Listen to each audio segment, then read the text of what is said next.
Hello guys, how are you all? Welcome back to my channel. So, today we are gonna see, what if Naruto banished from his home and got harem with Yugao Hana?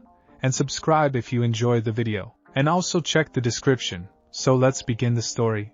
After getting the report on the failed Sasuke retrieval mission, the council was in an uproar. The civilians and elders were blaming the failure on Naruto Uzumaki while the clan heads and shinobi council were defending him. That demon brat is the reason why we lost Uchiha-sama. I say we execute him as a warning to all of our ninjas who fail important missions. A merchant civilian said while the rest agreed. The clan heads, some mostly, were releasing murderous intent on these power-hungry fools. How dare you!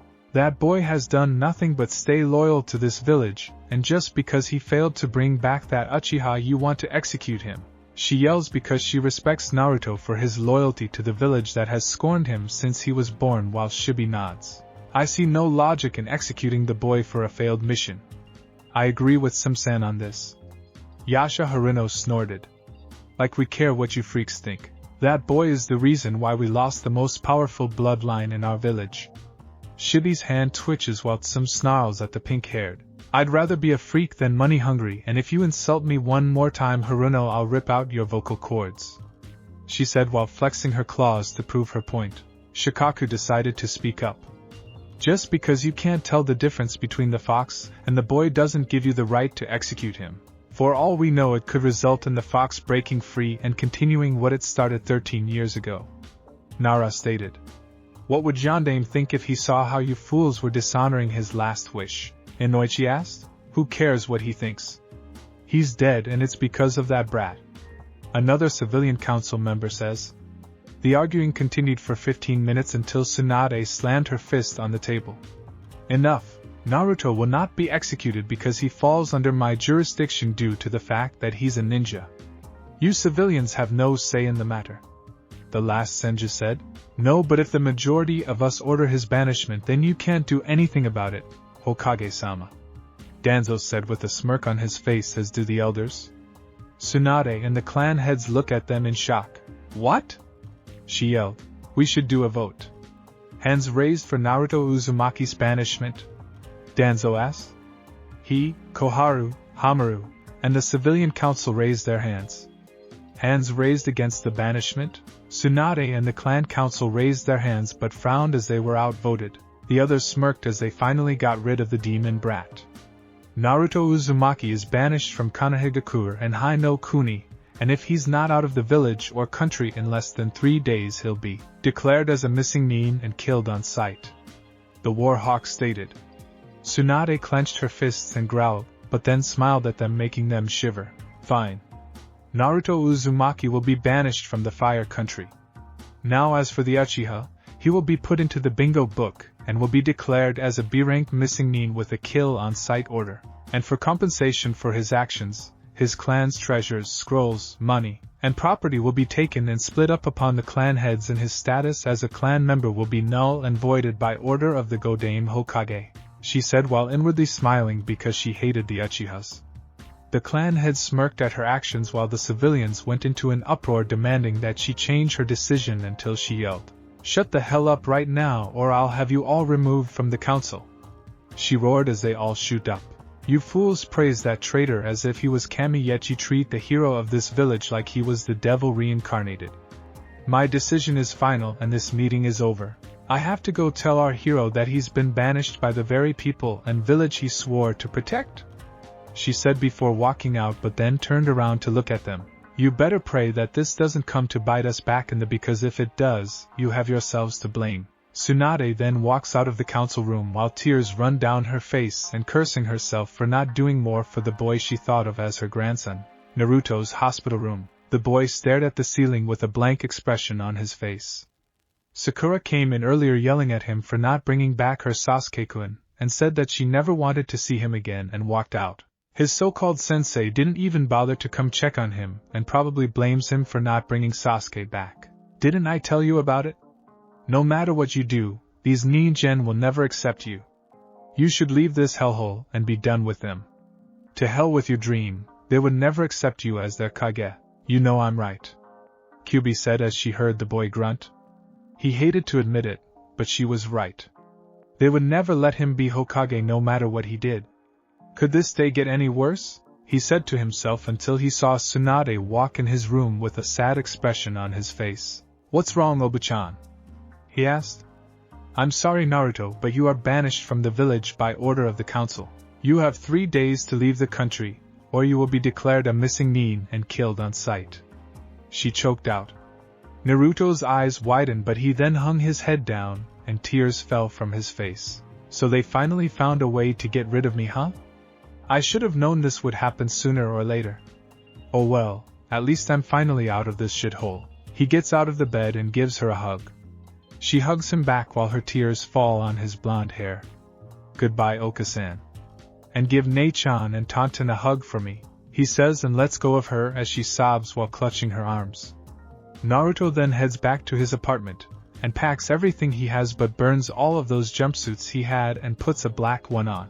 He then sneaks out at night, but not before blowing up his apartment complex as a distraction.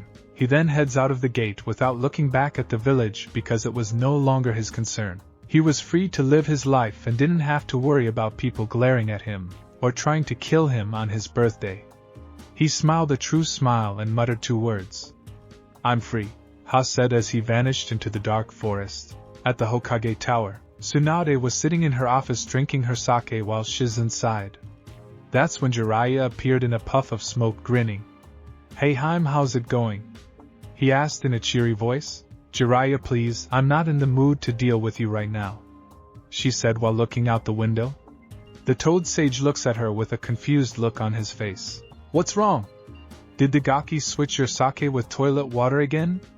he asked and snickered at the memory. Sunade looks up at him and glares.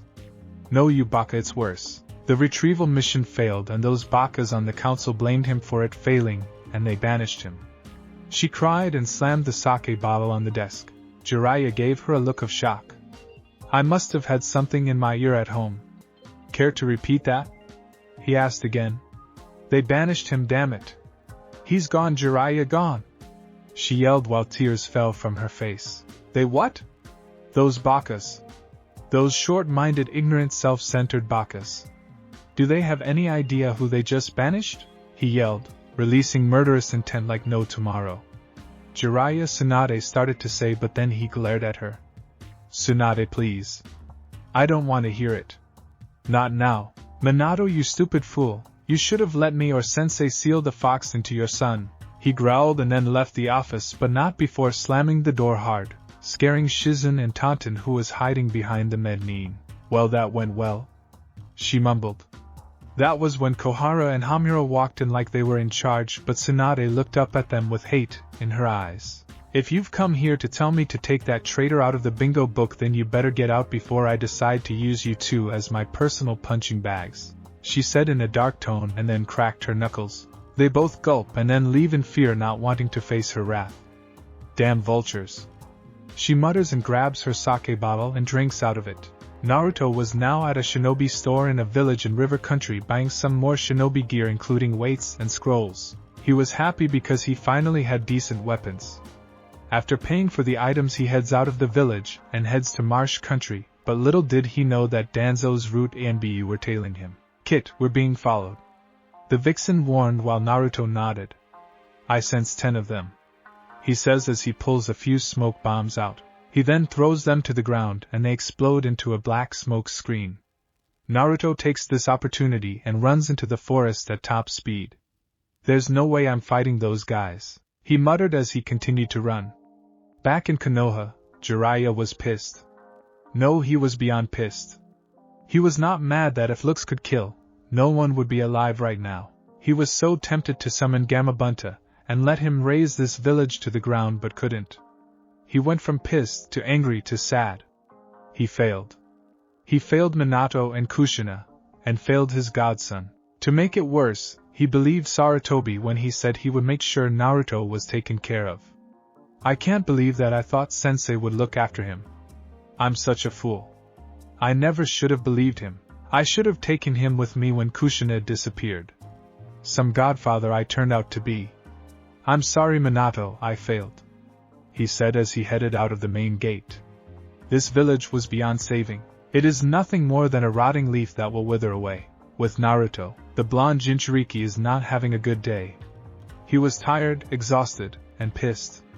His black jumpsuit had tears, scorch marks, and cuts on it, and blood was coming down his face from his forehead. He was clutching onto his right arm that had a gash on it, and couldn't get it to stop bleeding because the sword one of the root's uses was coated with poison that stopped his healing abilities. Right now he was backed up against a tree and was panting heavily. He managed to kill one of them, but the rest were closing in on him. This is it. I'm gonna be killed. Damn it, I can't let it end like this. But what do I do? Time begins to slow as the root members charge at him with their blades poised to kill, but then they suddenly stop when they hear growling, then more growls are heard around the dense jungle. What kind of animal sounds like that? A male root umbu asks as he looks around. They suddenly tense up as they see a pair of glowing red slitted eyes staring at him from the bushes. Then more appear, only the eyes range from green, yellow, orange, and red. The root A and B were surrounded by the glowing eyes and were waiting for them to attack. The first pair of eyes appear out of the bushes as its growl increases. Danzo's drones had a look of shock, awe, and fear. What the hell is that? A female root asked as she readied her ninjato to kill this strange creature. The creature was in a way reptilian. It was 6 feet tall, 13 feet long, and weighed around 200 pounds. Its skin tone is a blackish-brown color, had 2 light blue stripes starting from its neck to the end of its tail, and was white on the bottom. The creature also had a crest on the middle of its nose that's red, and it had feather quills on the back of its head that stopped to the end of its neck. Red eyes with slit were staring the root down. It also had a long thick tail that it could probably be used for combat. But that's not what freaked them out. On its long arms were 3 pairs of long black curved claws that appeared to be razor sharp, and on its feet were 3 claws, but the third one was longer and stood straight up and looked like it could cut a person open with a mere twitch.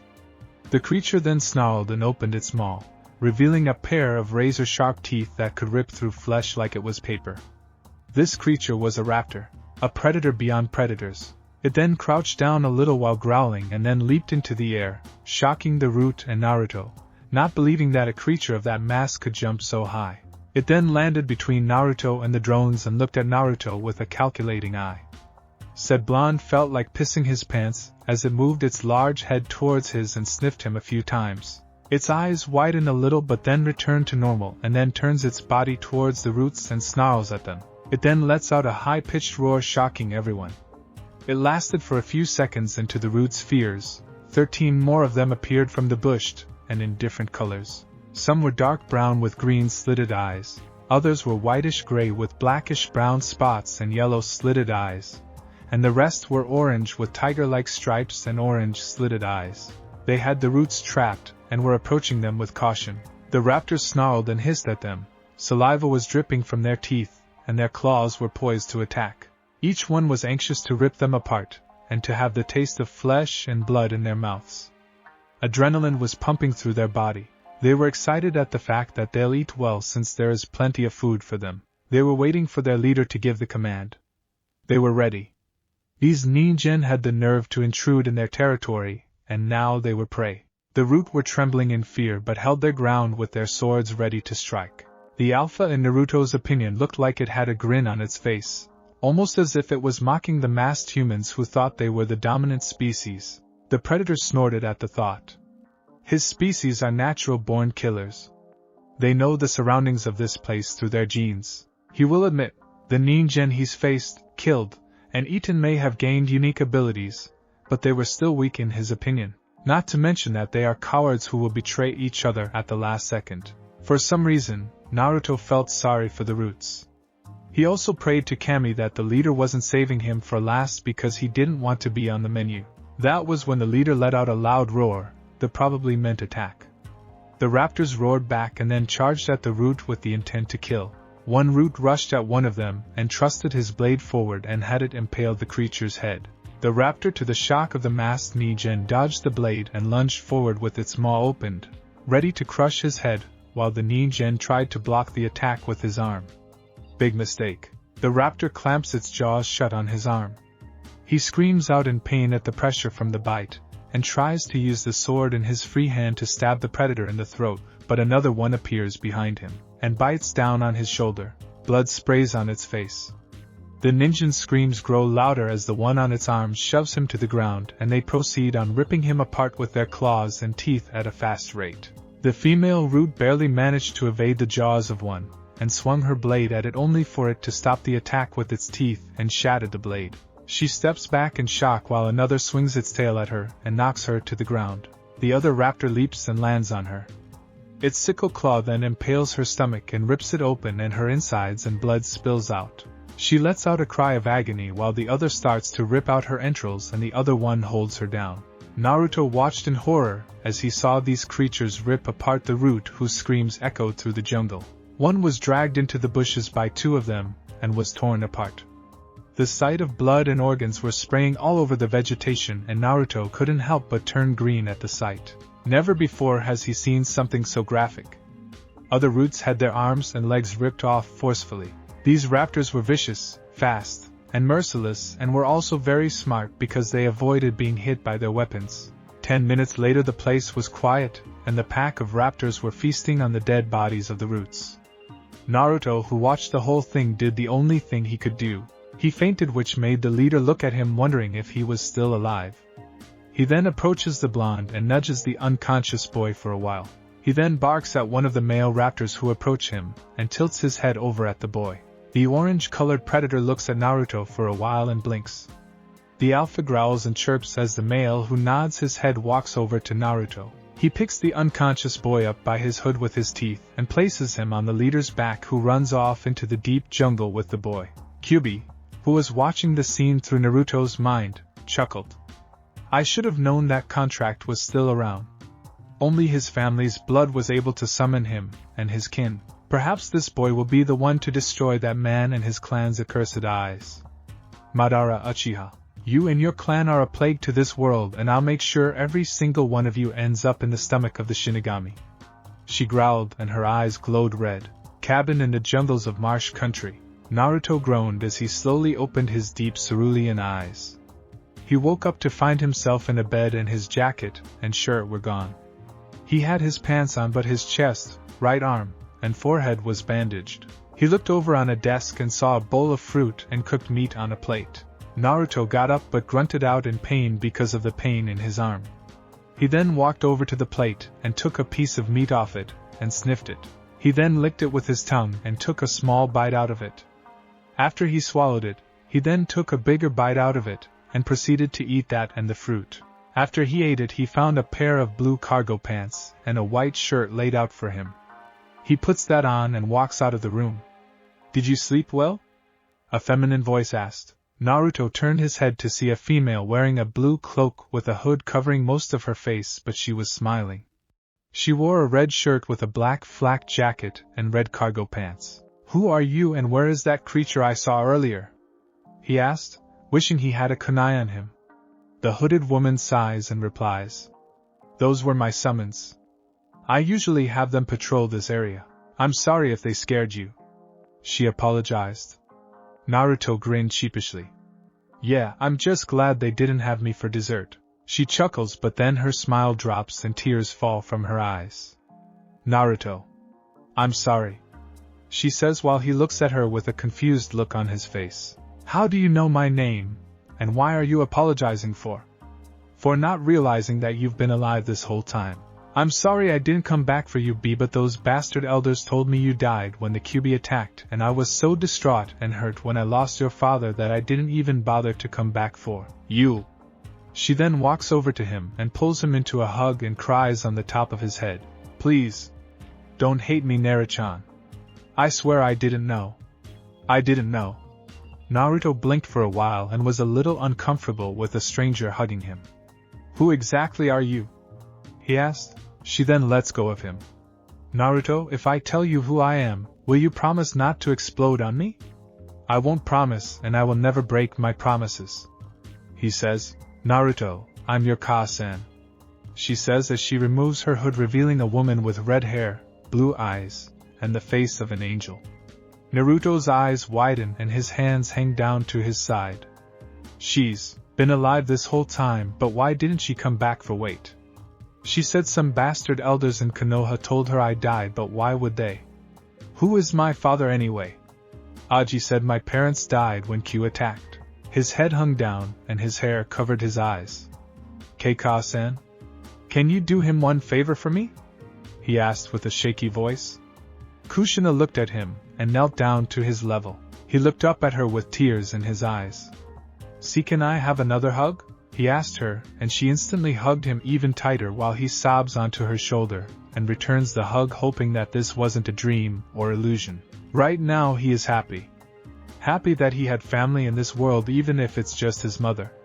Kushina kissed him on the forehead and told him everything was going to be okay now. After that little reunion, Naruto told her how his life was in Konoha, and to say she was pissed was an understatement. How dare those fools do this to my son? Worse, they dishonored Minamoto-kun's dying wish. I'm so glad that I took Minato's inheritance with me. They will pay. I swear Konoha will pay for this. She said, don't worry about them, Sochi. They can't get to you anymore. So tell me, did any good things happen to you? She asked, and Naruto's grin grew. He told her about all of the awesome parts of his life. Kushina's jaw dropped, and her eyes were ready to bulge out of her head. Her face returned to normal, and she grinned. So my boy not only had a bridge named after him, he is also the hero of not 1, not 2, not 3, but 4 countries? Ha! Take that, Fugaku team. My son is better than yours, she said while pumping her fist in the air. Naruto's sweat dropped, as did Kyubi. So she's who I get my energy from, he mumbled. After that, Kushina told him who his father was, and Naruto couldn't help but be happy. It hurt him that his father, the Yondaime, had to give up everything for that village, but understood his reasons. I'll make you proud, Dad. I'll become even greater than you. Even if I can't become Hokage, I'll be the strongest ninja in the world, he said while Kushina smiled. Naruto-kun, I'm taking you back to my former home, Whirlpool Country, to train you in the ways of the hunter and assassin, she said while he looked at her in shock. Let me explain. Before my homeland was destroyed, the Uzumaki clan was a clan of hunters and assassins who were unrivaled.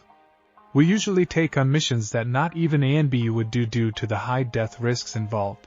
We also have a Kekkei Genhai called Shinkuki, spiritual blessing. It is a chakra-based bloodline of the Uzumaki clan. This bloodline makes it so an Uzumaki clan member has 5 times the regular amount of chakra control one has, making even ninja with Kage level status look weak in comparison. But the downside is that with the amount of chakra control means a person needs to have a near supernatural physical endurance and physical energy, or else the control won't make a difference without any power to go with the use technique. Do you understand so far, son?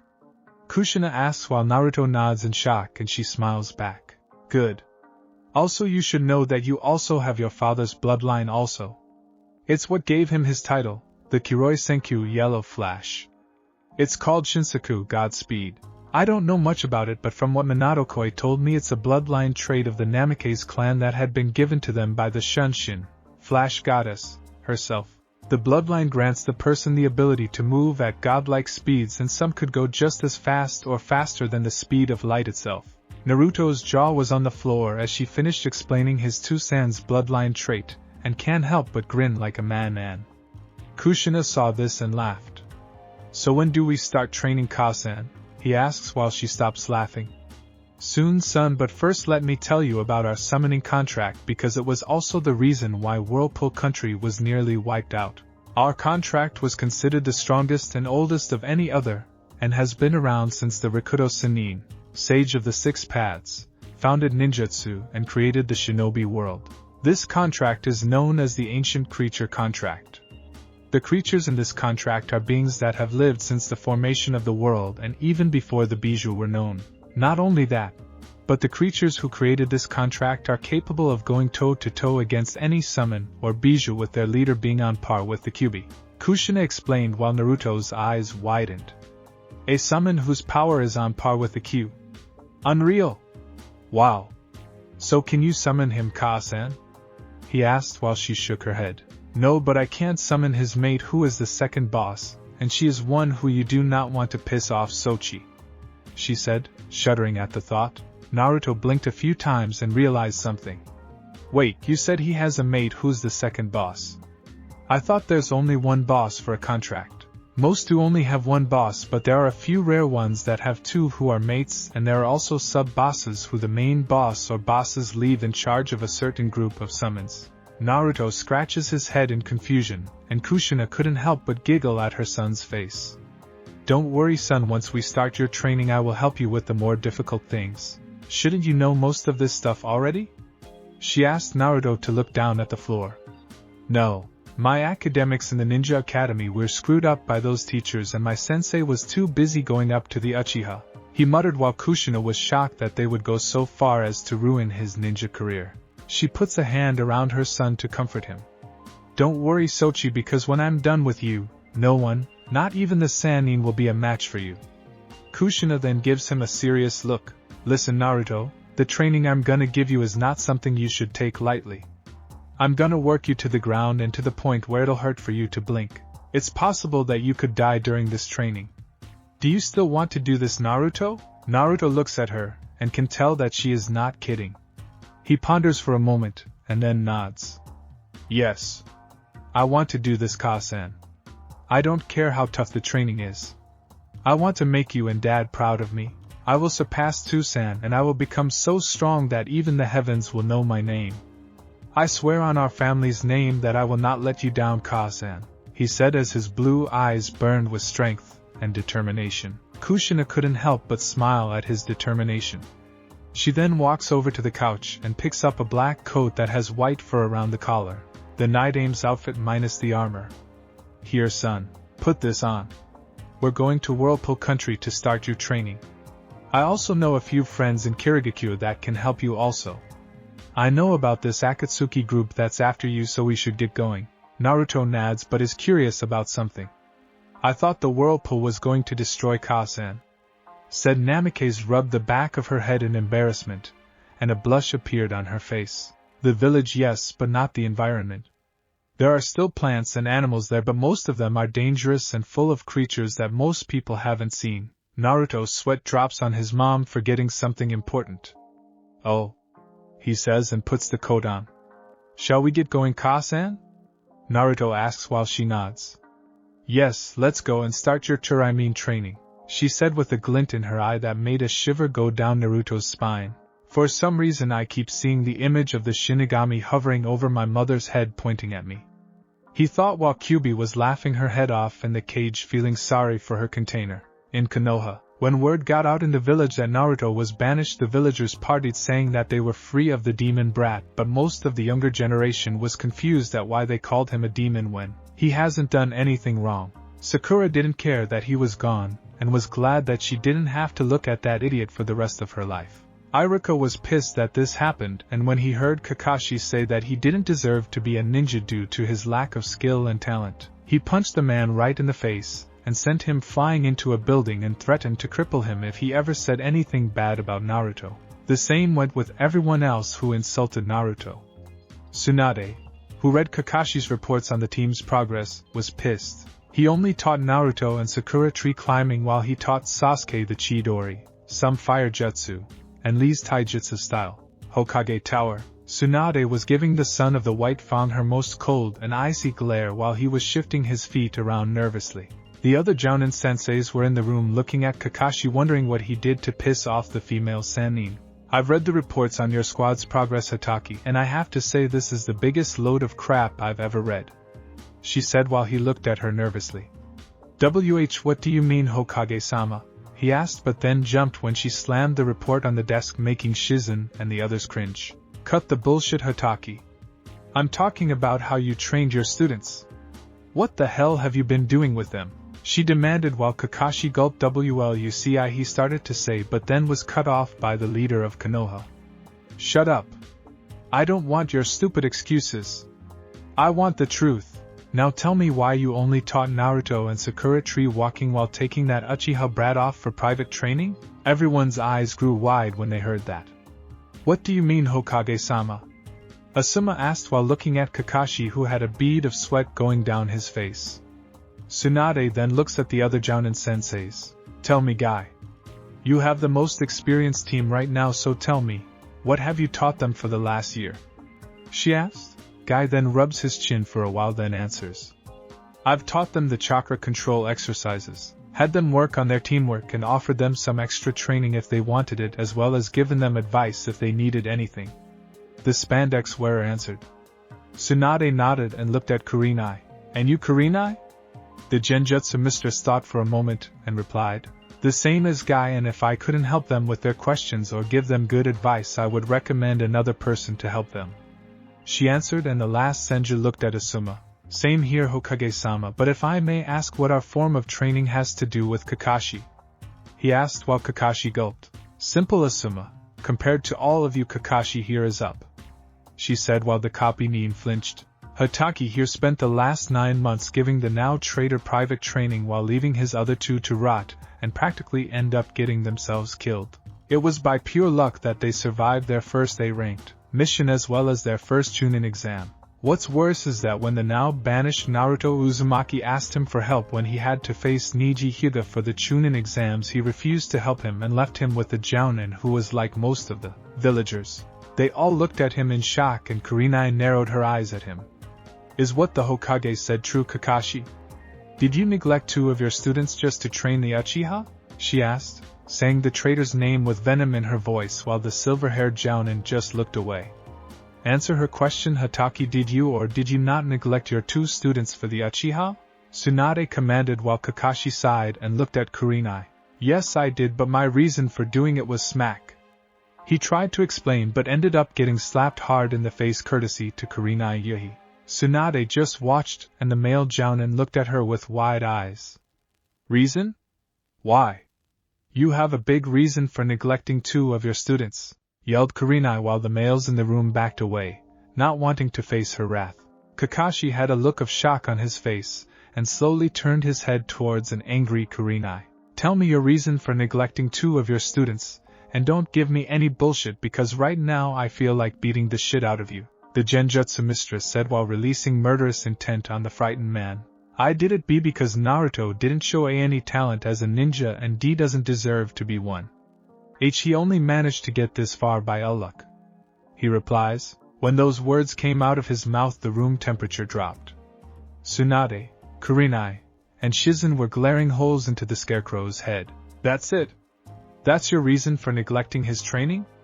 Because you thought he didn't have any talent? She said in a low voice. Kakashi nodded. Big mistake. Kurenai suddenly grabbed him by the collar of his flak jacket and slammed him into the wall. You idiot. That's the biggest load of shit I've ever heard. No talent? He beat Niji and that kid from Suna, and you have the nerve to say he doesn't have any talent? She roared. Kakashi was struggling to remove her hands. Kurenai smack. He wheezed out but then got slapped again by her. Shut the up, you pathetic excuses of a ninja. You're always spouting those who break the rules are trash, but those who abandon their comrades are less than trash. Well, guess what? You're lower than trash. I can't believe you do that to him, especially when these short-minded fools made his life a living hell. The Yondaime would be disgusted with you. You're nothing but a damn hypocrite, she yelled while Asuma and Guy struggled to get her off of Kakashi. When they did, Kakashi fell to the ground gasping for air while Kurenai gave him her deadliest glare and spit on his face and called him scum. Guy and Asuma release her, and she storms out of the room and slams the door while they just stare at the door. While Asuma rubs the back of his head. Sorry about her outburst, Hokage-sama, he says while the last senju waves it off. Think nothing of it, Asuma. I don't blame Kurenai for snapping like that. You and Guy are dismissed, she said, and they nod but sent Kakashi their own glares and then shun Shin out of the tower. Sunade then gets up and slowly walks towards Kakashi, who was still on the ground with his head down. She then grabs him by his hair and lifts him up till his eyes meet hers. Consider what Kurenai said to you as a form of mercy. As for your punishment, you are being demoted to Chunin status, and you will be spending the next 2 years doing double guard duty, and will also be doing C-ranked missions, and your pay will be cut in half after every mission. After that you'll be teaching at the academy until I deem you fit for the Jonin rank. Now get out, Chunin. Your shift starts tomorrow, and if you're late even once I'll have you thrown in jail for insubordination, and your porn books will be burned by Kurenai Yahi or any other kunoichi I pick. And tell that pink-haired brat outside to enter," she said as she released him, and he walked out with his shoulders slumped. After he walked out, Sakura walked in with a nervous look on his her face. "Why you wanted to see me, Hokage-sama?" she asked while the senju walked back to her desk and sat down. "Yes, I did, and I want to let you know that your shinobi license as of right now suspended," she said while said girl jumped out of her seat with a shocked look on her face. "What, why?" she yelled out. "Shut up and sit down, brat," Sunade ordered, and she did while whimpering. "Look at you. You're pathetic and an embarrassment to kunoichi everywhere. You young lady are going back to the academy to get re-educated, and also you'll be doing solo D-ranked missions without pay. Depending on how you progress, I might reinstate your license. And you can forget about being my apprentice because you don't deserve it. Now get you sorry out of my building," she ordered, and the pink-haired girl left the office wondering what she did to deserve this. Sunade sighs and looks out the window and can't help but think that Naruto's banishment will come back to bite them in the butt, and that is one bet she will no doubt win. Naruto Uzumaki is banished from Konohagakure and Hai no Kuni, and if he's not out of the village or country in less than 3 days he'll be declared as a missing nin and killed on sight. The Warhawk stated, "You fools praise that traitor as if he was Kami, yet you treat the hero of this village like he was the devil reincarnated. My decision is final and this meeting is over. I have to go tell our hero that he's been banished by the very people and village he swore to protect." Sunade said, "Didn't I tell you about it? No matter what you do, these Ningen will never accept you. You should leave this hellhole and be done with them. To hell with your dream, they would never accept you as their Kage. You know I'm right." Kyubi said to her container, "I'm sorry Naruto, but you are banished from the village by order of the council. You have 3 days to leave the country, or you will be declared a missing nin and killed on sight." She choked out. Naruto's eyes widened, but he then hung his head down, and tears fell from his face. "So they finally found a way to get rid of me, huh? I should have known this would happen sooner or later. Oh well, at least I'm finally out of this shithole." "They what?" "Those bakas. Those short-minded, ignorant, self-centered bakas. Do they have any idea who they just banished?" he yelled, releasing murderous intent like no tomorrow. Jiraiya Sunade started to say, but then he glared at her. "Sunade, please. I don't want to hear it. Not now. Minato, you stupid fool, you should have let me or Sensei seal the fox into your son," he growled and then left the office, but not before slamming the door. "I can't believe that I thought Sensei would look after him. I'm such a fool. I never should have believed him. I should have taken him with me when Kushina disappeared. Some godfather I turned out to be. I'm sorry Minato, I failed," he said as he headed out of the main gate. The raptors roared back and then charged at the root with the intent to kill. One root rushed at one of them and thrusted his blade forward and had it impale the creature's head. The raptor, to the shock of the masked Ningen, dodged the blade and lunged forward with its maw opened, ready to crush his head, while the Ningen tried to block the attack with his arm. Big mistake. The raptor clamps its jaws shut on his arm. He screams out in pain at the pressure from the bite, and tries to use the sword in his free hand to stab the predator in the throat, but another one appears behind him, and bites down on his shoulder. Blood sprays on its face. The Ninjan's screams grow louder as the one on its arm shoves him to the ground, and they proceed on ripping him apart with their claws and teeth at a fast rate. The female root barely managed to evade the jaws of one, and swung her blade at it only for it to stop the attack with its teeth and shattered the blade. She steps back in shock while another swings its tail at her and knocks her to the ground. The other raptor leaps and lands on her. Its sickle claw then impales her stomach and rips it open, and her insides and blood spills out. She lets out a cry of agony while the other starts to rip out her entrails and the other one holds her down. Naruto watched in horror as he saw these creatures rip apart the root, whose screams echoed through the jungle. "Did you sleep well?" a feminine voice asked. Naruto turned his head to see a female wearing a blue cloak with a hood covering most of her face, but she was smiling. "Who are you?" "Naruto, I'm your Ka-san," she says as she removes her hood, revealing a woman with red hair, blue eyes, and the face of an angel. Naruto-kun, I'm taking you back to my former home Whirlpool country to train you in the ways of the hunter and assassin," she said while he looked at her in shock. "Listen, Naruto, the training I'm gonna give you is not something you should take lightly. I'm gonna work you to the ground and to the point where it'll hurt for you to blink. It's possible that you could die during this training. Do you still want to do this, Naruto?" Naruto looks at her, and can tell that she is not kidding. He ponders for a moment, and then nods. "Yes.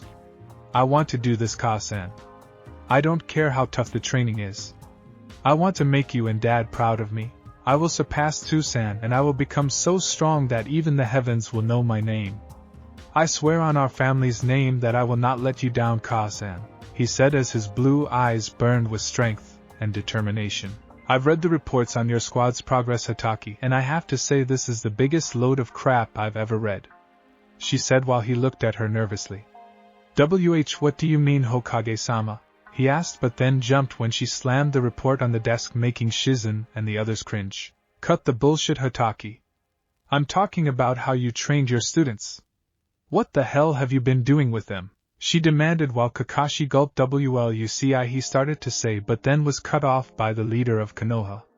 "Shut up. I don't want your stupid excuses. I want the truth. Now tell me why you only taught Naruto and Sakura tree walking while taking that Uchiha brat off for private training?" Kurenai narrowed her eyes on him. "Is what the Hokage said true, Kakashi? Did you neglect 2 of your students just to train the Uchiha?" "Yes, I did, but my reason for doing it was smack," he tried to explain, but ended up getting slapped hard in the face courtesy to Kurenai Yuhi. Sunade just watched, and the male jounin looked at her with wide eyes. "Reason? Why? You have a big reason for neglecting 2 of your students," yelled Kurenai while the males in the room backed away, not wanting to face her wrath. Kakashi had a look of shock on his face, and slowly turned his head towards an angry Kurenai. "Tell me your reason for neglecting 2 of your students, and don't give me any bullshit because right now I feel like beating the shit out of you," the Genjutsu mistress said while releasing murderous intent on the frightened man. "I did it because Naruto didn't show any talent as a ninja and D doesn't deserve to be one. He only managed to get this far by luck," he replies. When those words came out of his mouth, the room temperature dropped. Sunade, Kurenai, and Shizen were glaring holes into the scarecrow's head. "That's it? That's your reason for neglecting his training? Because you thought he didn't have any talent?" she said in a low voice. Kakashi nodded. "Big mistake." Kurenai suddenly grabbed him by the collar of his flak jacket and slammed him into the wall. "You idiot. That's the biggest load of shit I've ever heard. No talent? He beat Niji and that kid from Suna and you have the nerve to say he doesn't have any talent?" she roared. Kakashi was struggling to remove her hands. "Kurenai smack." He wheezed out but then got slapped again by her. "Shut the up, you pathetic excuses of a ninja. You're always spouting those who break the rules are trash, but those who abandon their comrades are less than trash. Well, guess what? You're lower than trash. I can't believe you do that to him, especially when these short-minded fools made his life a living hell. The Yondaime would be disgusted with you. You're nothing but a damn hypocrite," she yelled while Asuma and Guy struggled to get her off of Kakashi. When they did, Kakashi fell to the ground gasping for air while Kurenai gave him her deadliest glare and spit on his face and called him scum. Guy and Asuma release her, and she storms out of the room and slams the door while they just stare at the door. I should have known that contract was still around. Only his family's blood was able to summon him and his kin. Perhaps this boy will be the one to destroy that man and his clan's accursed eyes. Madara Uchiha. You and your clan are a plague to this world, and I'll make sure that every single one of you ends up in the stomach of the Shinigami," she growled, and her eyes glowed red. 4 years later, Jungle Country Forest. The sky was dark and the light of the full moon was shining down on the forest of Jungle Country. The wind was blowing fast, making the plant life in the jungle sway back and forth. The cries of different animals echoed through the dark and dense jungle. It is said that nighttime is the time for those who have been sleeping and conserving energy during the day, come out to hunt at night. Darkness is the predator's best element because they can't be seen when they're stalking their prey. A black leopard with glowing yellow eyes moves and leaps through the trees while stalking an old wild boar who was digging through the soil with its tusks looking for shrubs and roots to eat. The hunted has to always be on alert at night because the hunter can strike from anywhere anytime, and if they let their guard down for even a second, it's over. The wild boar's head shoots up and turns its head in different directions while it sniffs the air, and its ears also move in different directions. It can't depend on its poor eyesight, so it depends on its other senses to alert it when a threat is nearby. The hunter doesn't rush an ambush, it analyzes what it hunts. Its sense of pattern, how it walks, the way it moves, everything. When the hunter sees an opening, it goes for it instantly. The leopard freezes and lowers its body slowly to blend with the darkness when the boar looks around. After the boar stops searching and continues to eat, the leopard slowly rises and continues walking on the tree branch while eyeing the large pig. It then moves downwind to avoid having its scent being carried into the wind and in the boar's direction. It then crouches down and gets ready to pounce on the pig. Its claws are flexed and adrenaline is pumping into its body. The boar starts to get drowsy and starts to lie down. The leopard sees its chance and leaps into the air with its front claws stretched out. It lands on the startled boar and both animals wrestle on the ground. The squealing boar cries out in pain as the leopard's claws sink into its body and tears through it. The leopard avoids the tusks, and when it sees the jugular it opens it maw, revealing 4 long white cabinets, and sinks its fangs into the pig's neck. Blood seeps into its tongue, making the big cat tighten its grip on the struggling pig's throat. The grip gets tighter and tighter until a bone-crunching snap is heard. The boar stops struggling and its body goes limp. The leopard waits for a few minutes, and then drops the dead body, and it releases a victory roar that echoes through the forest. It then drags the boar's body into the trees where it can eat it without having to deal with the other hunters. In the world of the wild, it's survival of the fittest. Hunt or be hunted. Eat or be eaten. Kill or be killed. And the strong live and the weak die. This theory is used throughout the world and continues on. 2 screams suddenly echo through the jungle and 4 blurs are seen leaping through the trees of jungle country. 3 males and a female wearing IWA jounin outfits and headbands were running away as if the Shinigami was after them. They landed on the ground and looked around the forest frantically while having looks of horror and fear in their eyes. They were breathing heavily and had their kunai out. They were Kiji, Yatsuki, and Kuratsuki, and they were without a doubt afraid, very afraid. "Oh Kami. Did you see who got Sita and Jira?" "Who was that guy?" Kiji asked. "I think that was the Ryoshi Judiai, hunter god," he said while Yatsuki and Kuratsuki eyes widened in horror and looked at him. "Why, you're kidding. That man is a myth, a scary story kids are told." Kuratsuki started to sweat like crazy. She lost her older brother to that bounty hunter/assassin, and when his body was brought back to the village, it was in a form that would make even a war veteran shinobi lose it. His head was gone with his body torn to ribbons and was barely noticeable. What do we do? We can't escape. He won't let us. This is the Ryoshi Judiai we're talking about. It is said that he has never lost a bounty or failed an assassination mission. For those who somehow manage to escape him will be hunted down, and he will find you no matter what. He'll kill us. He'll kill us all. This is AS class going on SS class mercenary we're talking about, she shouted and heard a twig snap. Kuratsuki jumped and threw a kunai at the tree only for a dead bird to hit the ground. Damn it, Suki, calm down. He may be strong, but he's only one man.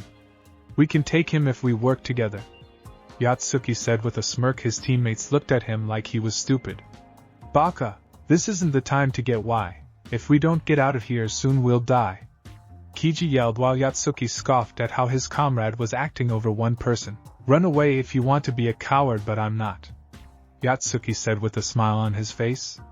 If the Ryoshi Judiai is so big and bad, why doesn't he show himself? Hey Ryoshi Judiai, come on out and fight like a man. Come out and show us how scary you are. Well? I'm waiting for you, coward. He yelled out into the dense jungle, but all that was heard was the wind. The IWA Nin looks at his comrades smirking arrogantly. See? There's no Ryoshi Judiai here. You guys got worked up over no WAP. Those were his last words when his body edged backwards and was embedded into a tree branch with a black arrow lodged into his head. Kuratsuki screamed in horror when she saw her teammate's body hanging on the branch with a look of shock on his face before he died. I'm out of here. Suki, it was nice knowing you, Kiji said and ran off into the jungle. No! Kiji, wait, don't leave me here! She cried out but said Iwa Nin was long gone. Not far from Kuratsuki's location, a shadowy figure with glowing yellowish-orange slitted eyes that had a tint of red in them was watching as he managed to get the Iwa who was mouthed off too much. He saw the other male run away into the jungle and couldn't help but shake his head at the coward. Fool! To leave a comrade behind in the face of danger is a cowardly act. He places his black compound bow on his back while staring at the female Nin who was trembling in fear and then looks at the path the other Nin went. Might as well deal with the coward. He mutters to himself and vanishes from the tree branch. Kiji was running at full speed through the jungle, swatting leaves and jumping over branches, trying to look for the border and get out of here.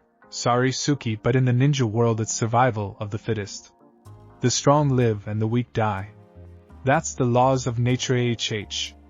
He screamed out in pain when 3 arrows lodged into his body.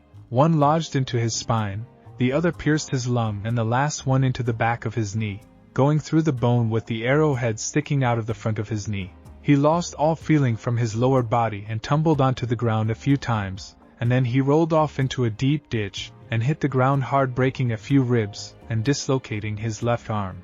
The man rolled over on his back and released a cry of agony and pain. Blood was seeping from a gash on his head, and he had multiple cuts and scars on his body. He struggled to get up, but the pain was too much. That and he could no longer feel his legs. He then looks up and his eyes widen in horror as he sees a shadowy figure glaring down at him. Why you? It can't be. You can't be real. You just can't, he cried out in horror. The Ryushi Judai narrows his yellowish-orange red-tinted slitted eyes at the man while 3 more shadowy figures that appeared to be reptilian approached the man and growled at the trapped Iwa Nin who was trembling in fear and sweating bullets. You're not worthy to die by my hand. Instead I'll let my friends here deal with you. They haven't had a decent meal for a while, and I'm sure they would enjoy tearing you apart, he replies in a dark tone while the raptors snarl, revealing razor-sharp teeth and saliva dripping from their mouths. Enjoy your meal, my Shurya Hanryo, hunting partners, Ryushi Judai replied and walked away. The raptors grinned at the whimpering Nin. They then roar and leap down into the ditch and start to rip their meal apart. Kiji's blood-curdling screams echoed through the forest due to the fact that he's being eaten alive by the ultimate predators. Kuratsuki's body was shaking like crazy when she heard the roars and Kiji screaming, and after that, silence. Tears formed from her dark green eyes and she was hugging her body while her lip was quivering. I don't want to die. I don't want to die. She chants to herself but doesn't hear the shadowy figure land behind her and looks down at the frightened Kunoichi. He then wraps his arms around her body and she lets out a yelp. He then leans next to her ear and speaks in a deep tone that wasn't cruel, dark, or violent. Don't struggle, Kunoichi-san, I'm not going to kill you, he said, and could see tears falling from her face. Ryushi Judai? She whimpered while the man nodded. Hi, I'm him. Why UK killed my brother Yoshi? She said and couldn't help but blush a little when her body pressed against his well-toned one. I see.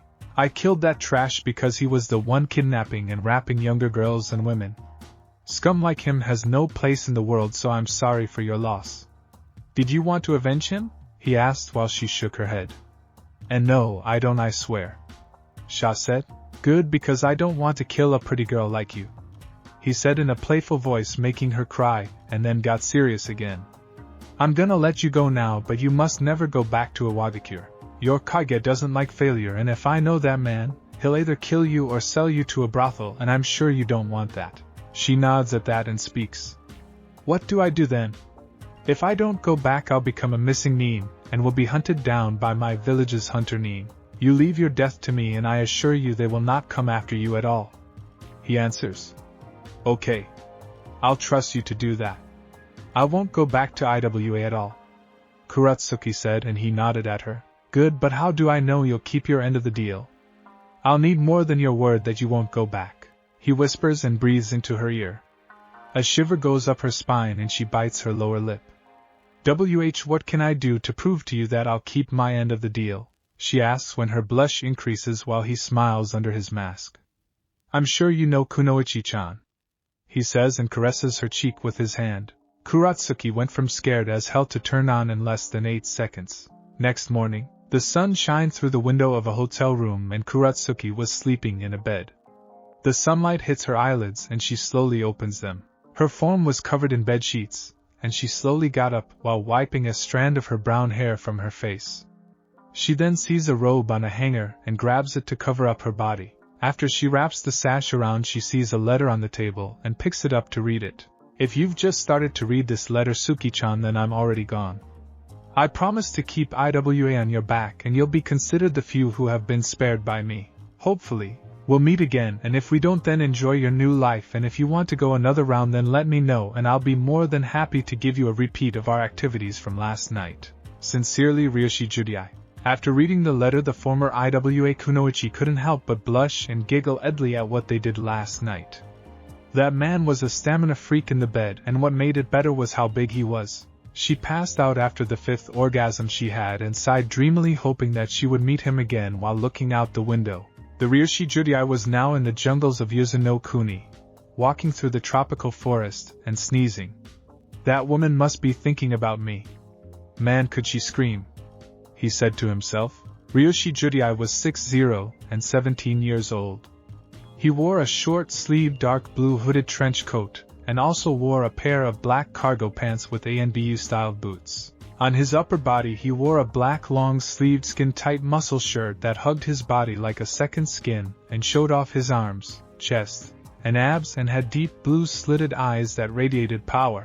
He also wore a gray-colored flak jacket that was zipped up and had extra pockets on them and a collar. He also wore a black mask that covered half of his face, and a pair of long blonde spiky bangs that were crimson at the ends but stopped to the sides of his face. He also wore black fingerless gloves that had metal plates on them, and also wore arm guards on his arms, the ones Kakashi wore during the Third Shinobi War. Strapped to his back was a black compound bow and arrow and also a black katana. The hilt was black and had 5 holes and a silver metal tip at the end. The guard was silver, and the sheath was black. Snake Eyes blade from G.I. Joe Rise of the Cobras. He also had 2 knives strapped to his belt as well as 2 on his right and left leg. He walked out of the forest. He walked out of the jungle and into a clearing where a compound that was not too big or not too small, and it had a red spiral emblem on front of the roof. The roof was dark green and the compound was like any other. In the front yard were a variety of plants, and in the middle of the front yard was a large fountain in the form of a T-Rex, and looked like it was roaring at the sky with water falling from it. When he took his 5th step, a barrage of throwing knives came at him with deadly accuracy and speed. He instantly flings his bow and arrows off his shoulders and pulls out his blade. It was a stainless steel blade with a partial serrated edge. He deflects all the knives with the katana. A figure wearing a black cloak jumped out of the trees and towards Ryoshi with a katana with a red hilt and golden guard ready to slice him in half. Ryoshi blocked the attack with one arm and the cloaked figure flipped over him and landed on the ground in a crouching position. She then jumps up and gets into a sword stance with her blade in a thrusting position. She had long red hair with silver highlights that was tied into a ponytail and appears to be 14. She also wore a red and black ninja outfit with arm guards and black fingerless gloves and black sandals. She wore a mask that covered half of her face and had bluish-green slitted eyes. Ryoshi had his left hand behind his back and twirled his sword a few times and pointed it at her. The tension in the air was thick. A leaf was slowly making its way to the grass, and when it landed they then ran at each other at jounin level speeds and their blades clashed as they passed each other. The redhead then turns around and positions her blade into a thrusting form and aims it at Ryoshi. He moves to the left as she passes him and swings his sword at her head, but she ducks and ends up losing a few strands of hair. She then swings at his legs, but he leaps over her and lands back on his feet, and then pulls a throwing knife out his left hand and throws it at her. She deflects it with her katana, but her eyes widen when she comes at her, launching a barrage of slashes and thrusts at her. She dodges, blocks, and parries the attack while he keeps up the onslaught. The redhead then vanishes when he performs a thrust at her head but then does a roundhouse kick to his right and hits the redhead in the stomach, getting a grunt from her, and skids back a little and holds her stomach. Ryushi appears behind her, and before she could react he grabs her wrist and twists it behind her back and places a sharp part of his sword at her throat. She freezes when she sees this and drops her kunai. "I yield," she said while he released her. The redhead rubs her wrist painfully while he sheathed his sword. She then retrieves her sword and sheathes it. Clapping was heard and two figures walked out of the forest. One was a female who was 5'8" with red hair and wore a black and red ninja outfit that hugged her body. She had greenish-blue cerulean slitted eyes and had the face of an angel. She wore a black trench coat and had a blue clip in her hair. She also had a nodachi strapped to her back. The hilt was a blood-red color, and the sheath was black and red. Next to her was a man who was 6'2" and wore an outfit similar to Ryushi, but it was silver gray and black. He also had shoulder-length silver hair and icy blue slitted eyes. On his back was a broadsword with a double-edged blade. The guard and hit were in the form of a miniature skeletal dragon, Dante's sword Rebellion from Devil May Cry. They were Kushina and Enishi Uzumaki, the Aka Erasure, Red Storm, and Shippa Mashin, Silver Devil. They were both S to SS rank nin with a flea on sight order. "Goodshow Sochi, son Otome, daughter," Kushina said, smiling at her kids. They both smile at their mother and nod.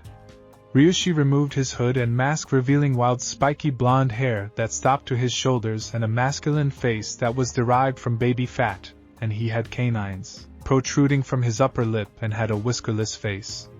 He was Naruto Uzumaki Namikaze. The smaller redhead removed her mask, having the same appearance as her mother, and canines like her Aniki. "Arigato Ka-san."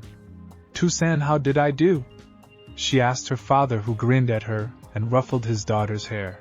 "You did great, Kasumi-chan. I'm impressed with how strong you've gotten, especially at your age," he said while she blushes and rubs her nose with her finger. "Yeah, Muto, you almost got me to use both of my arms that time," Naruto said, smiling at her and flicking her on the forehead. "Itai. Naruto-ni, don't do that," she cried while rubbing her forehead and glaring at her brother. Kushina and Enishi laughed at this and couldn't help but smile. When Kushina introduced him to her half-sister, they were inseparable. When he met Enishi, his Kifu stepfather, he was reluctant at first that he would treat him like the villagers did, but the man proved him wrong and treated him like a father would treat his son and even helped in training him. Enishi was calm, laid back, and a goof, but when he's pissed or his family's lives are in danger, he becomes cold and ruthless. "So Naruto, how did your hunting trip go?" the silver-haired man asked while Naruto snorted. "Lame, those Iwa nin were pushovers, so I didn't take their heads. But I did meet a hot kunoichi and well, you know," he said while his grin grew, as did Enishi's, who patted the blonde Namikaze on the shoulder. "That's my son, just like your old man, whooping women and then getting them in bed sniff. I couldn't be any more prouder," he said as anime tears went down his face.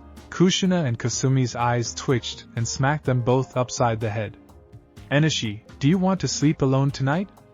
"And Naruto, I'll stop you from eating ramen and dango for a month," she said, making them go pale and get on their knees, then beg her not to do that, doing the puppy eyes jutsu. Kushina had an ear for that jutsu and decided not to do that, and they both glomped her, rubbing their cheeks against her while she struggled to breath and was turning blue. Kasumi was on the ground laughing at her mother and kicking her feet in the air. After that scene was over and Kushina got her breath back, Naruto spoke up. "So Ka-san, how did the mission in T-Country go?" he asked while Kasumi snorted. "Lame. Those aim nin were weak, especially the one who had the Raijin no Ken, Sword of Thunder. His name was Aoi Rokusho, and he thought the Nidaime Hokage's weapon made him invincible and resulted in him losing his head and me getting a new trophy," she said, and pulled out a hilt and activated it. A yellow lightning blade appears and she then deactivates it and puts it away. What amazes me is how a weakling like him manages to steal it and get out of Konoha while not being hunted down for stealing something like this. If that's the strongest village in the elements, then I don't want to see the weakest, she said to herself. Naruto's eyes became icy when he thought of that village. It brought up nothing but bad memories. He was always beaten on his birthday, stores and restaurants always kicked him out, except for Ichiraka and the Higarashis who were always kind to him. His so-called friends only thought of him as the dead last, and didn't take his career as a shinobi seriously. Too bad for them that he is now one of the most dangerous ninjas in the elemental nations with a flee-on-sight order. Kasumi saw the faraway look on her brother's face and frowned, as did Kushina and Enishi. When Enishi found out how terrible Naruto's life was, he wanted to raze that village to the ground. "Narutoni, are you okay?" she asked and placed a hand on his shoulder. Naruto looks at her and smiles. "Yeah, I am. I'm just happy to be out of that hellhole, and with my family," he said and wrapped an arm around his little sister. "Imagine their reaction when they find out that I'm Ryushi Judai. They'll be begging me to come back, but too bad for them I won't. If anything, I would rather join Kumo or Kiri," he said while they nodded. "Anyway, I'm going to Nami no Kuni to see Tazuna and his family. You guys want to come?" Naruto asks them. Kushina shakes her head, as does Enishi. "Sorry Naruto, but we're bussed from traveling, but I'm sure Kasumi would like to join you." "Yeah, you two go on ahead to Nami. We'll be resting for a while," Enishi says and wraps an arm around Kushina's waist. Naruto and Kasumi twitched when they saw this. "Yeah, let's go, Nisan. I want to see Inari-chan and Tsunami Basin," she replies and drags her brother away from them too. Once they were out of sight, Enishi grins and moves the hand he had on her waist to her cheek and squeezes it, making Kushina jump a little. "Eek! Enishi, you!" she yells when she turns to punch him, but sees him running like crazy to the compound with her in pursuit. "Get back here and take your punishment like a man," she screamed while he laughed as he ran into the house. Naruto and Kasumi were sitting on a crocodile that was the size of a great white shark, reading the latest bounties in the bingo book. Beneheim, Crimson Princess. The Kyuubi was out of Naruto's body and in the form of a kit with crimson-colored fur, sleeping in Kasumi's lap and purring when she scratches her behind the ears. Hey Nisan, the Stone Bear of Iwa and the Thunder Lion of Kumo's bounties went up. Want to go after them when we finish visiting Tazuna and his family? She asks while Naruto nods. Sure, I haven't faced any strong missing nin. That and I need some new trophies in my collection. He said like it was the most simple thing in the world while Kasumi sighs. When her brother faces a strong nin, he keeps their heads and headbands as trophies. She does the same but keeps mostly the headbands. So how many do you have now, Naruto-ni? Kasumi asks as she turns a page. Naruto thinks about it and answers. 150 from Iwa, 95 from Kumo, 87 from Suna, 60 from Konoha, 75 from Kiri Aim, and Kusa, and 50 from Taki. Why? He asks, but she slumps her shoulders. Damn, you beat me by 25. Oh, and I get the bounty on the Stone Bear since you got the highest one last time. She answers and shrugs his shoulders. Kasumi was without a doubt a money-hungry hunter. He liked money too, but she loves it. Just like Enishi, but he wastes his own sake and gambling. Him and Bachan would get along well since they both love sake and gambling, but Enishi is good at gambling. He thought while the crocodile took them to Nami, Kanohigaku no Sato, in the Hokage Tower, Sunade couldn't help but sigh as she looked out the window and at the village. For the past 4 years, Konoha has not been doing well, and that is due to the fact that they banished Naruto.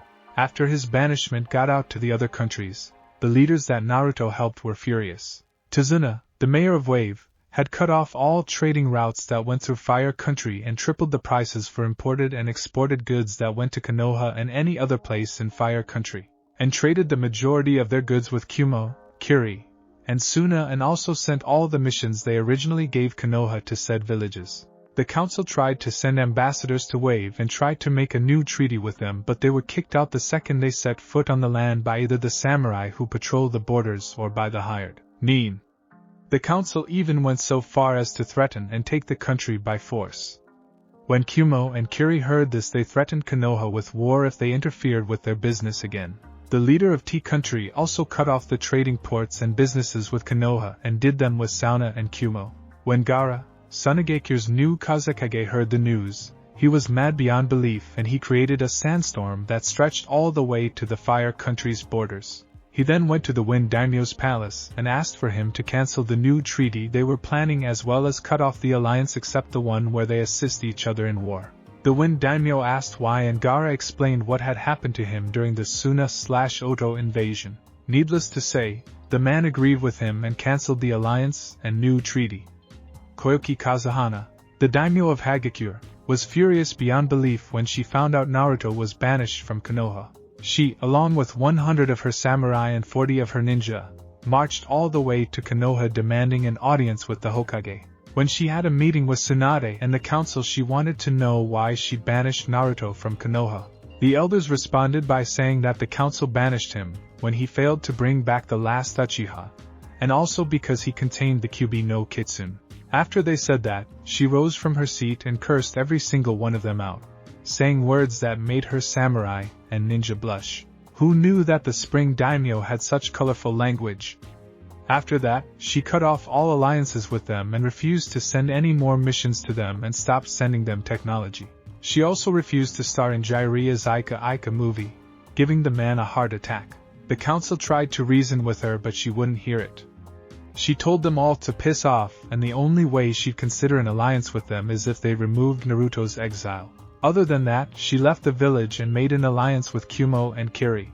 It only got worse a few months later when the Fire Daimyo came demanding why he got complaints from the country leaders about the banishment of a Naruto Uzumaki, and why they cut off or tripled the cost of their resources that went to their country. Once Sunade explained the reason, the man wasn't happy and cut Konoha's military and economic budget by 40% and stated that he would send all high-ranking missions he got for them to Suna, and the council asked why. He said it was because unlike Konoha, who dishonored the dying words of a former Kage and blamed an innocent child for the deaths of many, Suna accepted their Jinchuriki and made him their new Kage, and the new Kazekage said that it was thanks to Naruto that he changed his view on life. After that, he left while the council begged him to change his mind, but he just ignored them. Sunade sighed in frustration and rubbed her temples to get rid of the headache she had coming. It was the villagers' fault that they were in this condition. If only they'd honored Yandame's dying wish, then they wouldn't be suffering. She had her ANB look for the blonde, but the search failed. It was like he disappeared from the elemental nations. She prayed that he wasn't captured by the Akatsuki. Jiraiya's spy network couldn't even find him. Hopefully he's somewhere happy and living his life. That's when an ANBU with a cat mask appeared kneeling in front of her superior. Hokage-sama, the council is in the meeting room waiting for you to come, she replies while Sunade nods and gets up from her seat, heading for the meeting room. Council chambers. The clan heads and elders council were in the meeting room waiting for Sunade to appear. The door opens revealing the Godame Hokage, who went to her chair and sat down. Hokage-sama, glad you could make it.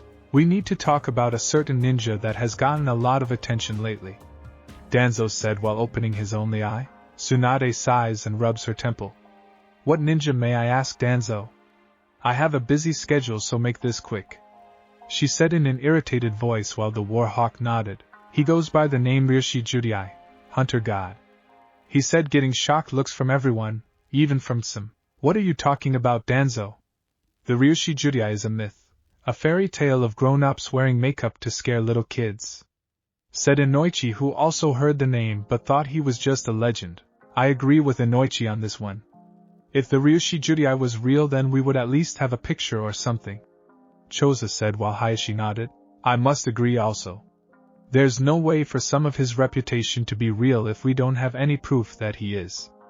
I didn't come to this meeting to hear some child's fairy tale. The Ryushi Judai is said to be a freelance bounty hunter who is said to have never lost a bounty or failed in an assassination mission. Not to mention he takes on missions that make our ANBU look like amateurs, and his tracking abilities make the Inuzuka clan look like a joke, the Hyuga head says while Tsum glares at him.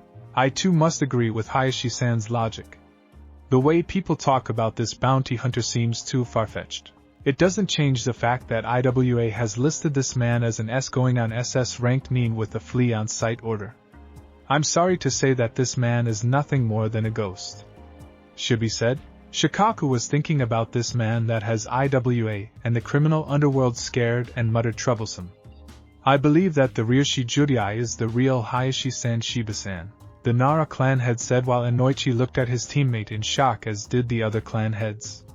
Troublesome, let me explain. The Ryushi Judai was said to have appeared about 3 years ago, killing a group of missing IWA nin and pirates who raided a porting village in river country, but after that he disappeared. A couple of months after that, a lot of missing nin's bodies appear at the borders of each country with their heads missing and their bodies torn to ribbons. Also, it's possible that the man doesn't leave anything behind to prove that he exists. No tracks, clothing, damaged weapons, nothing.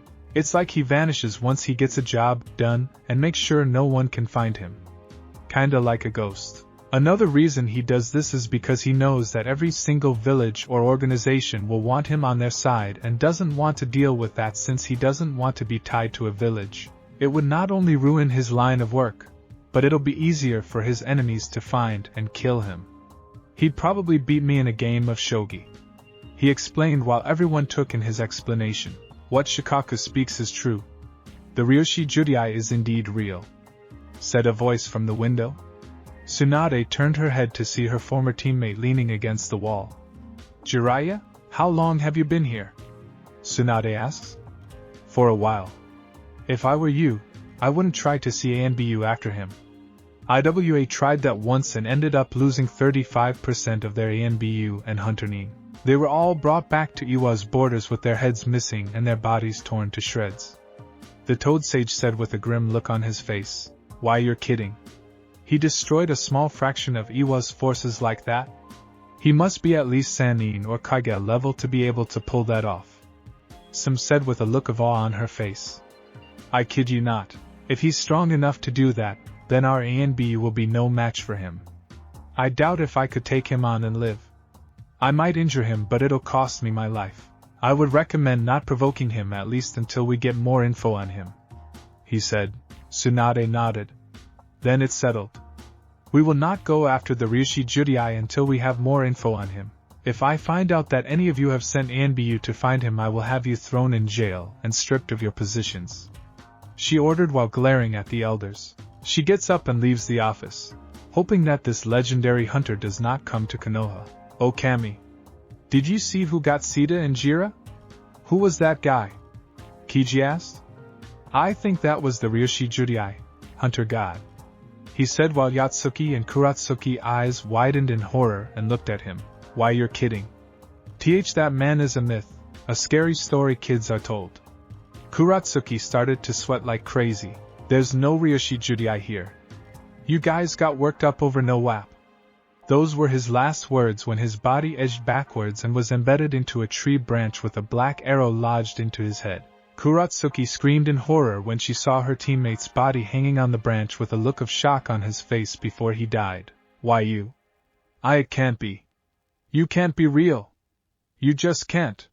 He cried out in horror. The Ryushi Judai narrows his yellowish-orange-red tinted slitted eyes at the man while 3 more shadowy figures that appeared to be reptilian approached the man and growled at the trapped IWA nin, who was trembling in fear and sweating bullets. You're not worthy to die by my hand.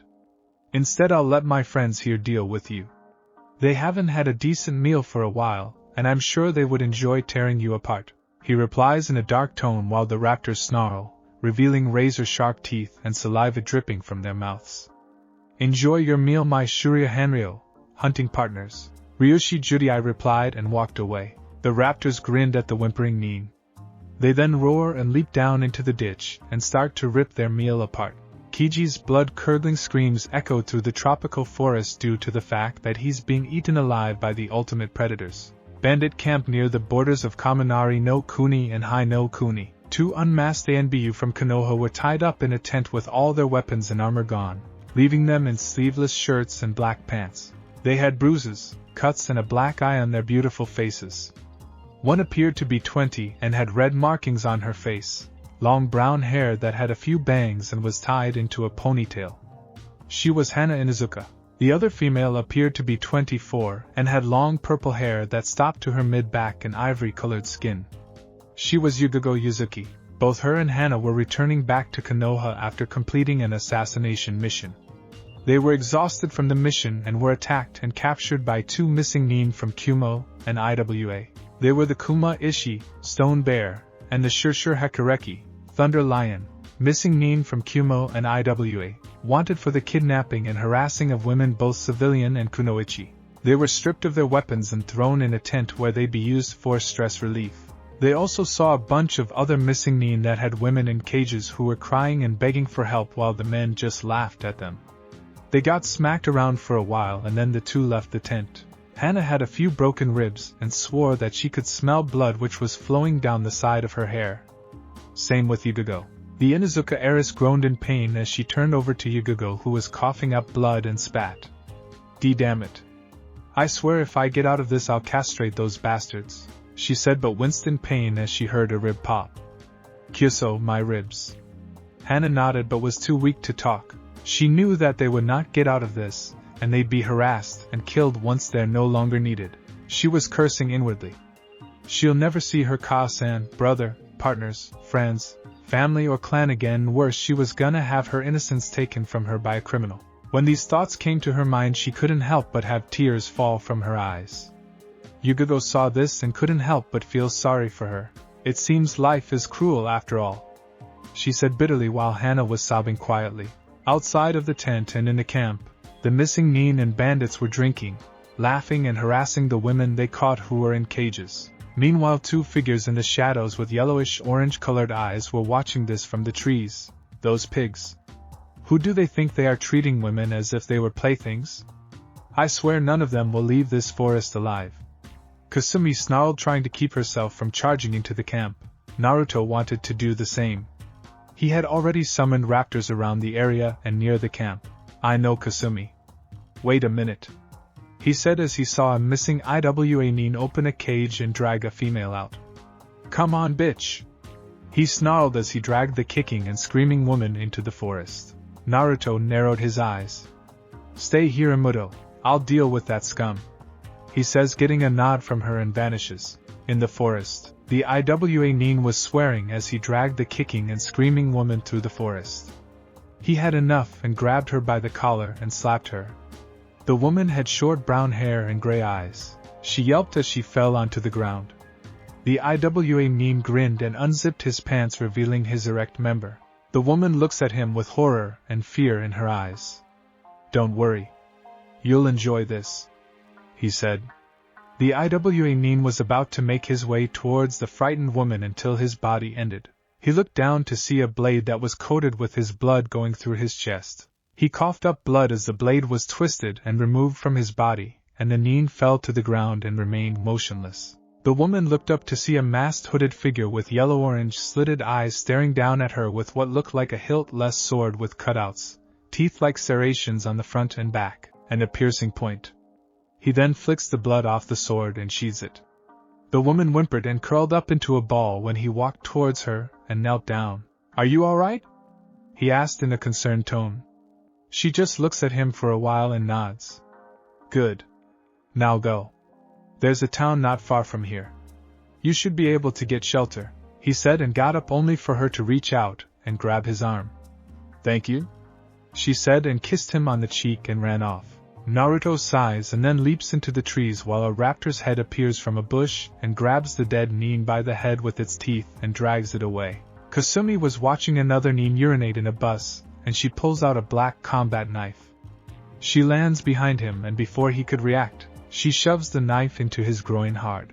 He was about to let out a scream, but she covered his mouth with her hand and his head to the left hard, snapping his neck. He falls to the ground and gets dragged away by another raptor. Kasumi wipes the knife off with a leaf and leaps back into the trees. Naruto was making his way through the tree branches and stopped when he saw 4 IWA Chunin guarding a cage that had 5 women in it. He pulls the same blade out and leaps off the tree and grabs a branch with his left arm and swings around it once and lands on it. He then leaps off it and into the air and descends towards his targets with the sword raised. One Chunin looks at his shadow and sees it get bigger. He then looks up into the air to see a hooded figure come down at him with a blade raised and gets sliced in half by Naruto as he lands in a crouching position, causing the women who saw it scream. The other Chunin doesn't even have a chance to react when Naruto removes his head from his shoulders. He stabs the other chunin through the heart, and leaves his blade embedded in his body and grabs a chunin who tried to escape and alert the others by his collar, pulls him forward and knees him hard in the spine, which snapped in two, ending his ability to walk. The nin tries to scream out in pain only to have his mouth covered by Naruto's hand, who pulls out a survival knife and slits his throat. Blood seeps out of the gash from his neck and Iwa Nin's eyes roll up into his sockets and die. He sheathed his knife and walked towards the still shocked chunin who still had the blade in his heart. Aryoshi Judai was all he said when Naruto yanks his blade out hard, causing blood to fly off and decapitates him. The headless body falls to the ground and the head rolls around for a second and stops. He then walks over to the cage that had 5 girls in it and rips the lock off the door and opens it. Go, was all he said and vanished in a blur. The women wasted no time and ran before more came. 5 large Komodo dragons appeared from the bushes and dragged the carcasses away to eat. Kasumi just took down 2 jounin and 3 chunin with what looked like a naginata with the head of a dragon that had its mouth opened and was holding the silver blade. She then seals it back into a seal she had on her wrist and then runs over to a bush, pulls her mask down over her mouth and vomits. She then coughs a few times and breathes slowly. Naruto then appears beside her and rubs her back slowly. You alright? He asks her, and she nods as she puts her mask back on over her face. Let's get this over with. I've already stabbed and castrated half of them in the groin, and if I have to do it again I'm gonna lose it. Kasumi mumbles while Naruto chuckles. Well then, let's finish this, he says while 2 raptors appear in front of them. They were 6 feet tall and weighed 200 pounds. One was a reddish-orange color with black stripes all over and a white underbelly. Its eyes were orangish-red and had slitted pupils. Razor-sharp teeth were in its mouth and also had pitch-black claws on its arms and feet, and white spiky quills started from its head to the back of its neck. The other one was white with greenish-black stripes and green slitted eyes. Inform the others to get ready to attack the camping site when I do that jutsu, but don't harm the females, Naruto ordered. The 2 raptors growl slowly and nod, then vanish into the forest. Let's get started, he said, and performed 2 hand seals. Kirigakyu no Jutsu, hidden mist technique, he muttered in a low voice. Meanwhile the Kuma Ishi, Stone Bear, and the Shurshur Hakureki, Thunder Lion, Goro and Majima walked into the tent where Hana and Yugao were in and grinned with lust in their eyes. Goro was bald and wore a brown flak jacket with no shirt and brown pants. He had 3 scars going down the right side of his face. Majima had wild spiky short hair and wore an outfit similar to Goro's, only he wore a gray flak jacket and pants and a black shirt. You 2 put up one hell of a fight when we brought you in, Goro said as he leered at Hana, who was shivering as he kneeled down next to her and traced his hand from her neck to her chest and stopped there and squeezed it. Hana whimpered when he did that while he chuckled. Yugao, whose face was cupped by Majima, glared at the man with all the hate she could muster. You shouldn't glare at cutie. That look makes you appear ugly. Come on, let's see a smile on that pretty face, he said, only for her to spit saliva and blood on his face. He wipes it off his face and a look of rage appears on his face. He smacks Yugao hard, making her fall to the ground face first. He then kicks her in the ribs, making her hiss out in pain. You bitch. I tried being nice, but now you're gonna get put in your place, and that is as a sex slave you are. He snarls and turns her on her back. Goro was laughing at this and grabbed Hana by her hair, getting a hiss of pain out of her, and pulled her to his eye level with an evil smile on his face. I'm gonna enjoy you, Inuzuka. I got these scars from your bitch of a mother, and I've hated your clan ever since. I think I'll have you off first, he says, and forces her on her knees while he unzips his pants and pulls out his erect member. Hana's eyes widened in fear.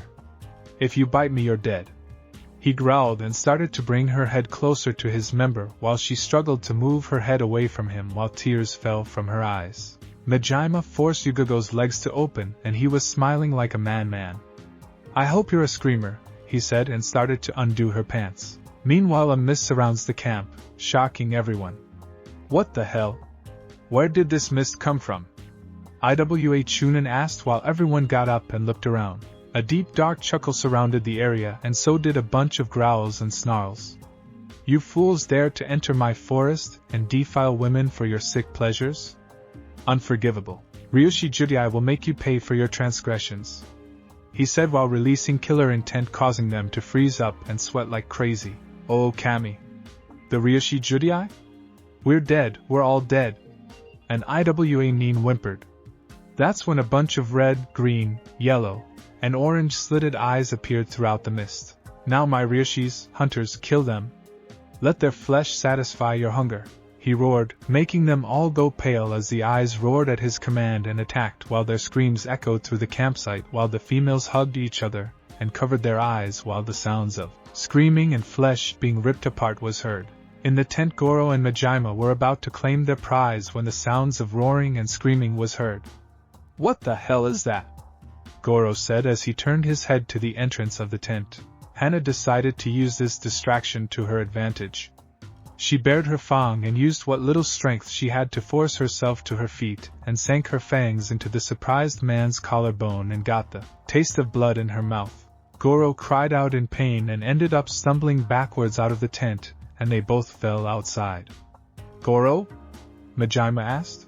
Yugao saw this distraction, and without warning she pushed herself forward and head-butted the man hard in the face. The sound of cartilage breaking entered her ears and Majima screamed out in pain while clutching his face. Yugao then sprung to her feet, charged at the man and shoulder-tackled him out of the tent. The Kumo-nin went flying out of the tent still holding his nose, and Yugao hit the ground hard and cried out in pain as 3 of her ribs snapped and her right shoulder dislocated. She got up still, ignoring the pain she was in right now. She was going to kill this bastard if it was the last thing she did. Majima got up slowly. Yugao then leaped into the air behind Majima and wrapped her legs around his head. The weight from her body brought them both down, and she tightened her grip on his neck while he struggled to pry her legs off his neck. I'm going to snap your neck, you son of a bitch, she cried while his legs flopped around wildly like a fish. Hana was on top of Goro with her canines inserted deeply into his collarbone. Blood squirted out as she twisted and dug her teeth into his flesh. Her eyes were slitted like her mother's and her appearance was more feral. If she died, she'd die fighting even if she could only use her teeth to fight. Get thee off me, you bitch, Goro cried out as they rolled around the ground, but she still kept her grip firm. I said get off, you bitch. He yelled and started to punch her on the top of her head continuously. Hana grunted but still kept her grip on him.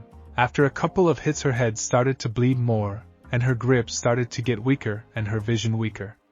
You damn bitch, get off now! He yelled and kicked her hard in the ribs. Her eyes widened from the pain, and she let out an ear-splitting scream while flying into the air and hitting the ground hard. Yugao heard this and had a look of worry on her face.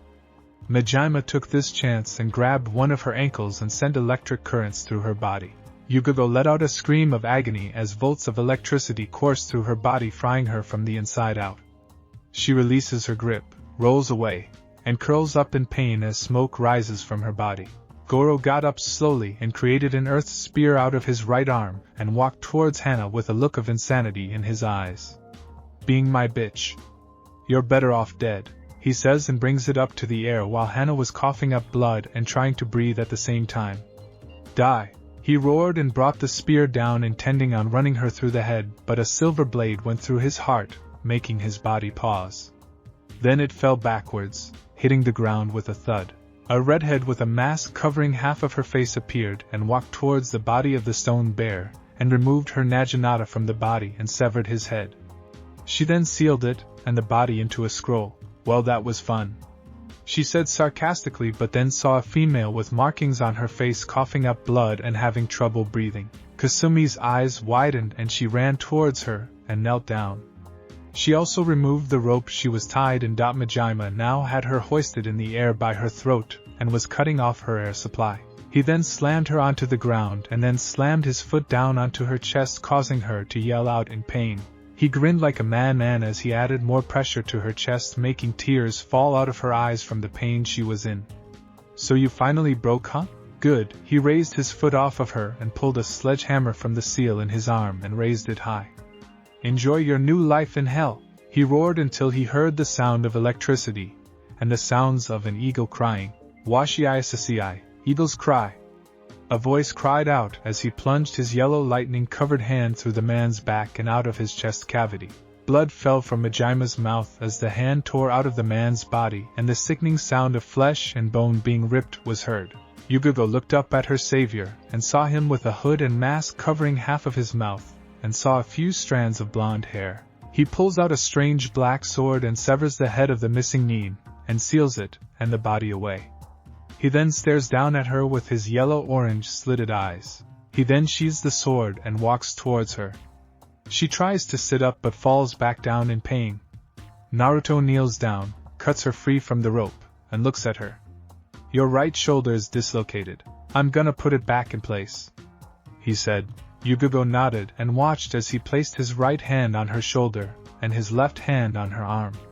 He then places a firm grip on her shoulder and pushes it in fast and hard. Ah! God damn it, that shit hurts, Yugao yelled.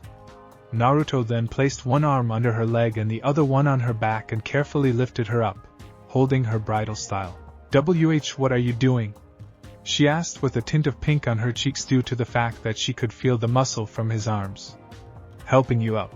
You have 3 cracked ribs, and if you try to walk they'll puncture your lung, he answered by getting an O from her while walking towards Kasumi, whose hands were glowing white, trying to heal Hana, who was breathing slowly. Will she be alright? Yugao asked while Kasumi nodded without looking at her. Hi, she will soon, but her lungs have been punctured by some broken ribs. She also has a small crack on the left side of her skull and a broken collarbone. We have to take her back to our place to treat her thoroughly, Kasumi answered.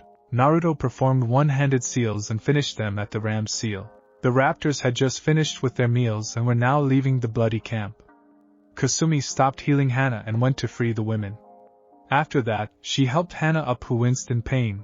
Kasumi, hold on and don't let go, he said. As a yellow aura surrounded them, and they vanished. Meanwhile, an ANB with a hawk mask saw this and sunshine away to inform the Hokage. Underground Uzumaki compound recovery room. Yugao slowly opened her eyes and found herself in a bed with a cover on top of her. She had some patches and bandages on her face, and her forehead was wrapped as well. She lifted the covers and found herself wearing a purple robe. She then sits up carefully and sees that her arms, legs, and torso were bandaged also. The room was pure white and there were different kinds of paintings in the room. Yugao then looks around to see Hana, who had bandages on her as well and was sleeping softly. Where are we? The last thing I remember is disappearing from that camp and appearing in front of a compound before passing out, she thought, but then heard footsteps. She looks at the door only to see a 14-year-old girl with red hair and bluish-green eyes walk in with a tray with 2 bowls on it. She also had canines jutting from her upper lip. She was also wearing a sleeveless tank top shirt that hugged her body and showed off her figure, which seemed to be more developed than other 14-year-old girls. She also wore crimson red pants and black ninja sandals. She blinks at Yugao a few times then smiles. So you're finally awake? That's good, she said with a kind voice. The ANBU captain nodded but looked at her in shock. So you were the girl who works with the Ryoshi Judai, huh? Kasumi nods and walks forward and sets the tray down. Yes, that was me, she answered, causing Yugao's eyes to bulge. But you're so young, she stammered while Kasumi sat in a chair. So? My brother is stronger, and he's only 3 years older than me, she stated while Yugao's mouth hung open. The Ryoshi Judai is your brother? And he's only 3 years older than you? Yugao asked. Kasumi nods but laughs at the expression on her face. Yeah, he is. I don't see how you find it so hard to believe. I mean, your village did have an ANBU captain who was 13 when he joined, Kasumi says, and Yugao couldn't help but agree, but then a serious expression appeared on her face. Why did you save us? She asked with a tone that sounded like a demand but froze when Kasumi gave her an icy glare. It was either save you or let those bastards harass you and those women they caught. The Ryoshi Judai may be feared throughout the elemental nations, but he's not heartless. There are only a few things he hates, and they are traitors, criminals, and criminals, she said, straining the word. He'd kill anyone who would think of harassing another person, especially females. After all, he did stop that slave trade that the Yakuza had in Ocean Country, and also killed the main bosses who started it, so if I were you, I wouldn't jump to conclusions. No wonder he hates Konoha, she said while Yugao looked down in shame, but then her eyes widened. Wait, why does he hate Konoha? What did we ever do to him? She asked. You misunderstood me, Anbiyu-san. It's not Konoha he hates, but the people who run the village. He stated that the ones who run the village are arrogant, short-minded, corrupt, and power-hungry fools who'd stab each other in the back because they trust no one, Kasumi replied, which caused Yugao to protest. That's not true. Not everyone in Konoha is like that. The Hokage is an honorable and respected person. She'd never stoop to being corrupt. Kasumi sighed. Again, you misunderstood me. I wasn't referring to the Hokage. I was referring to Konoha's council. I mean, it's their fault that the village is suffering right now due to the fact that they banished a ninja who not only saved the countries you were tied to but also because he failed to bring back a traitor, who had a bloodline and went to an even bigger traitor. But what's worse about it is that he was banished for containing a bijou, but not just any bijou, the Kyubi no Kitsune. Is that true or not? She asked in an icy tone. Yugao flinched at her words and looked at the sheets of her bed. It is true. A lot of countries are disgusted with what we did, even the ones who had Jinchurikis. The fire daimyo is also disappointed with us and punished us for our actions towards the boy. Only 20% of us respected Yandame's wish, but the rest. Well, you know, I held no hatred for the boy and was even his bodyguard when he was little. He was the barrier that protected us from the Kyubi's wrath, and those fools nearly destroyed it. She said while clenching her fists. I just hope that he's living a great life now that he doesn't have to look over his shoulder in fear anymore. She said with a sad smile on her face. Kasumi just looks at her, and her expression softens. She looks over to see Hana groaning and opening her eyes. Why the hell does my head hurt so much? Feels like my skull was smashed in with a rock, she said and tilted her head and saw Yugao and a red-headed female looking at her. Yugao, who is that and where are we? She asked and sat up but groaned in pain. Kami, my ribs hurt. She whined, getting a giggle from Yugao, who also winced since her ribs hurt too. Kasumi chuckles but then gets up from the chair to get the 2 bowls of stew she had and walks over to Yugao's bed and hands her one. Thank you, she said while Kasumi walked over to Hana and gave her the other bowl. Thanks, Kasumi. Glad you're still with us, Inuzuka-san, she replied while Hana gave her a small smile. Just call me Hana Kasumi, she replied, getting a nod from the girl. Do you have any aspirin? My head is killing me, Hana asked while the redhead pulled a bottle out of her pocket and handed it to her. Thank you, she says, popping the bottle off with her thumb and puts toe in her mouth, then swallows them. She then grabs the spoon that was in the stew and scoops it up. She puts the spoon into her mouth and slurps the stew off and swallows it. Her eyes widen from the taste. Oh Kami, this is great, she said and ate more of it. Yugao does the same and her eyes widen as well. Oh wow, my taste buds are dancing. Did you make this? She asked while Kasumi shook her head.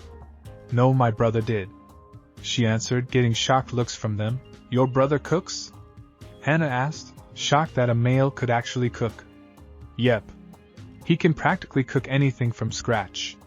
He can also clean, sew, garden, and can also make his own clothes. He's much better than Mom because he doesn't leave holes in my pants, she said with a small blush on her face while Hana and Yugao's eyes were the size of dinner plates.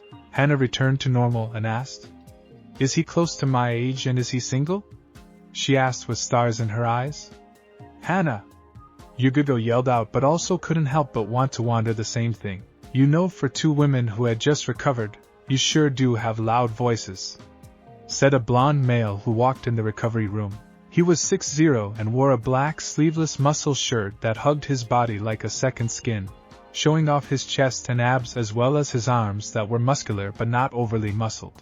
He also had tattoos that looked like black claw marks on his right arm. His mask was gone, showing off his masculine face. He also had canines jutting from his upper lip and had deep blue slitted eyes, and his hairdo was similar to the Yandame's, but he had red highlights in his bangs. He also wore black ANBU cargo pants with 2 belts around his waist and ANBU-styled sandals that stopped near his knees. Yugao and Hana couldn't help but blush at the blonde male's appearance. Wrapped around his neck was what looked like a blackish-brown scarf, but it was actually a ferret. Kasumi looked at her brother and sighed. A red blur zips past Naruto and leaps onto Kasumi's shoulders and licks her cheek, getting a giggle from the girl. It was Benihime. "Beni-chan, did you miss me?" Kasumi asked the two-tailed kitten who yipped and nuzzled her cheek while she scratched her behind the ear. Naruto groans while the ferret unwraps herself from his neck and leaps off his shoulder and lands on Yugo's lap. Yugo stopped ogling Naruto and looked down at the ferret that stared at her with her silver-gray eyes and squeaked while tilting her head to the side. The female swordsman had to suppress a kawaii when it looked at her. The ferret then crawled up her arm and onto her shoulder, and then licked her face. "Ah, she likes you, Yugo," Hana said, but was inwardly fuming because she wanted the ferret to lick her face also. Yugo let out a giggle and rubbed her finger under the ferret's neck gently. Naruto raised an eyebrow at this. "Wow. I've never seen Hanwon act like that with a stranger before," he said while Hanwon snuggled into Yugo's arm and purred when she stroked her back. Hana was pouting at this, and wanted to hold the cute ferret. Kasumi saw this and giggled.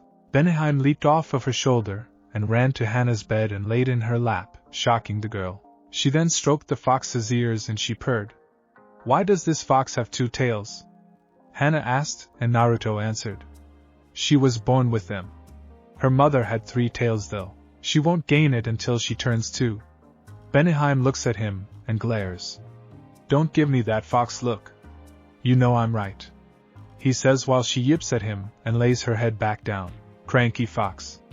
Anyway, I'm afraid you two will have to stay here for a while. Your injuries were very serious when we rescued you, especially Hana. 3 of your ribs snapped and punctured your lungs, which caused some serious internal bleeding. You also had a crack in your skull and a nasty gash was on the back of your head. Kasumi managed to stop the internal bleeding, but we had to pull the broken ribs that were in your lung carefully, and then had to regenerate the cells in it. Your ribs will take 2 weeks to heal and your skull will take a couple of days, but you'll suffer from minor headaches for a while, so try not to think too much," he said in a joking manner, only to get smacked upside the head by another redhead that walked in wearing a black mesh shirt and red pants. "Don't be a smart Sochi," she said while Naruto rubbed his head. Yugo's eyes widened when she saw the woman who she thought died. "KK Kushina-sensei?" she asked while Kushina looked at her, then smiled. She walked over to Yugo, who had tears form in her eyes until the Uzumaki was a few inches away from her. "Hey Yu-chan. It's been a while," she said. Yugo pulled her master into a hug and sobbed into her shoulder. Kushina returned it and rubbed her back with her hand. Hana's eyes widened. She was looking at Kushina Uzumaki, the Aka Erasure and strongest kunoichi who was on par with Sunade. Yugo and Kushina released each other. "Sensei, I thought you died when the Kyuubi attacked," she said while wiping her eyes with her sleeve while Kushina shook her head. "No, I didn't. I left because Sarutobi told me that my son died," she said, Sarutobi with venom in her voice. Hana blinked in confusion. "Wait, you had a son? Who was he and who was the father?" she asked, and that's when Naruto walked up. "Me. Can you guess who my father was?" Naruto asked while Yugo and Hana looked at him, and their eyes became big. "And no way. You're the son of Yandane? Oh Kami. Konoha banished his son." "What have we done?" Hana said with a look of dread on her face. Naruto just chuckles. "Imagine the villagers' surprise when they find out that I'm not only the Yandame's son but the Ryoshi Judai," he said while their jaws dropped to the ground. "You're the Ryoshi Judai?" Yugo yelled while Naruto nodded. "Yep. So who is Sensei?" Yugo asked, pointing to the 14-year-old. "My daughter Kasumi. I had her when I got remarried to another man. He's not here right now. He went to Kiri to deal with some pirates that were raiding the docks." Kushina answered. "Now that we know who you really are, what's going to happen to us?" Hana asked, hoping that Naruto wouldn't kill them. "Nothing. Once you're healed up, you're free to go. It doesn't matter to us. Konoha's no threat to me or my family, and we can deal with any ninja that comes from there," he answered and walked over to Kasumi and placed his hand on her head. "Kasumi here is on par with Hataki team and can take on 2 A and B units without breaking a sweat," he replied while her eyes smiled.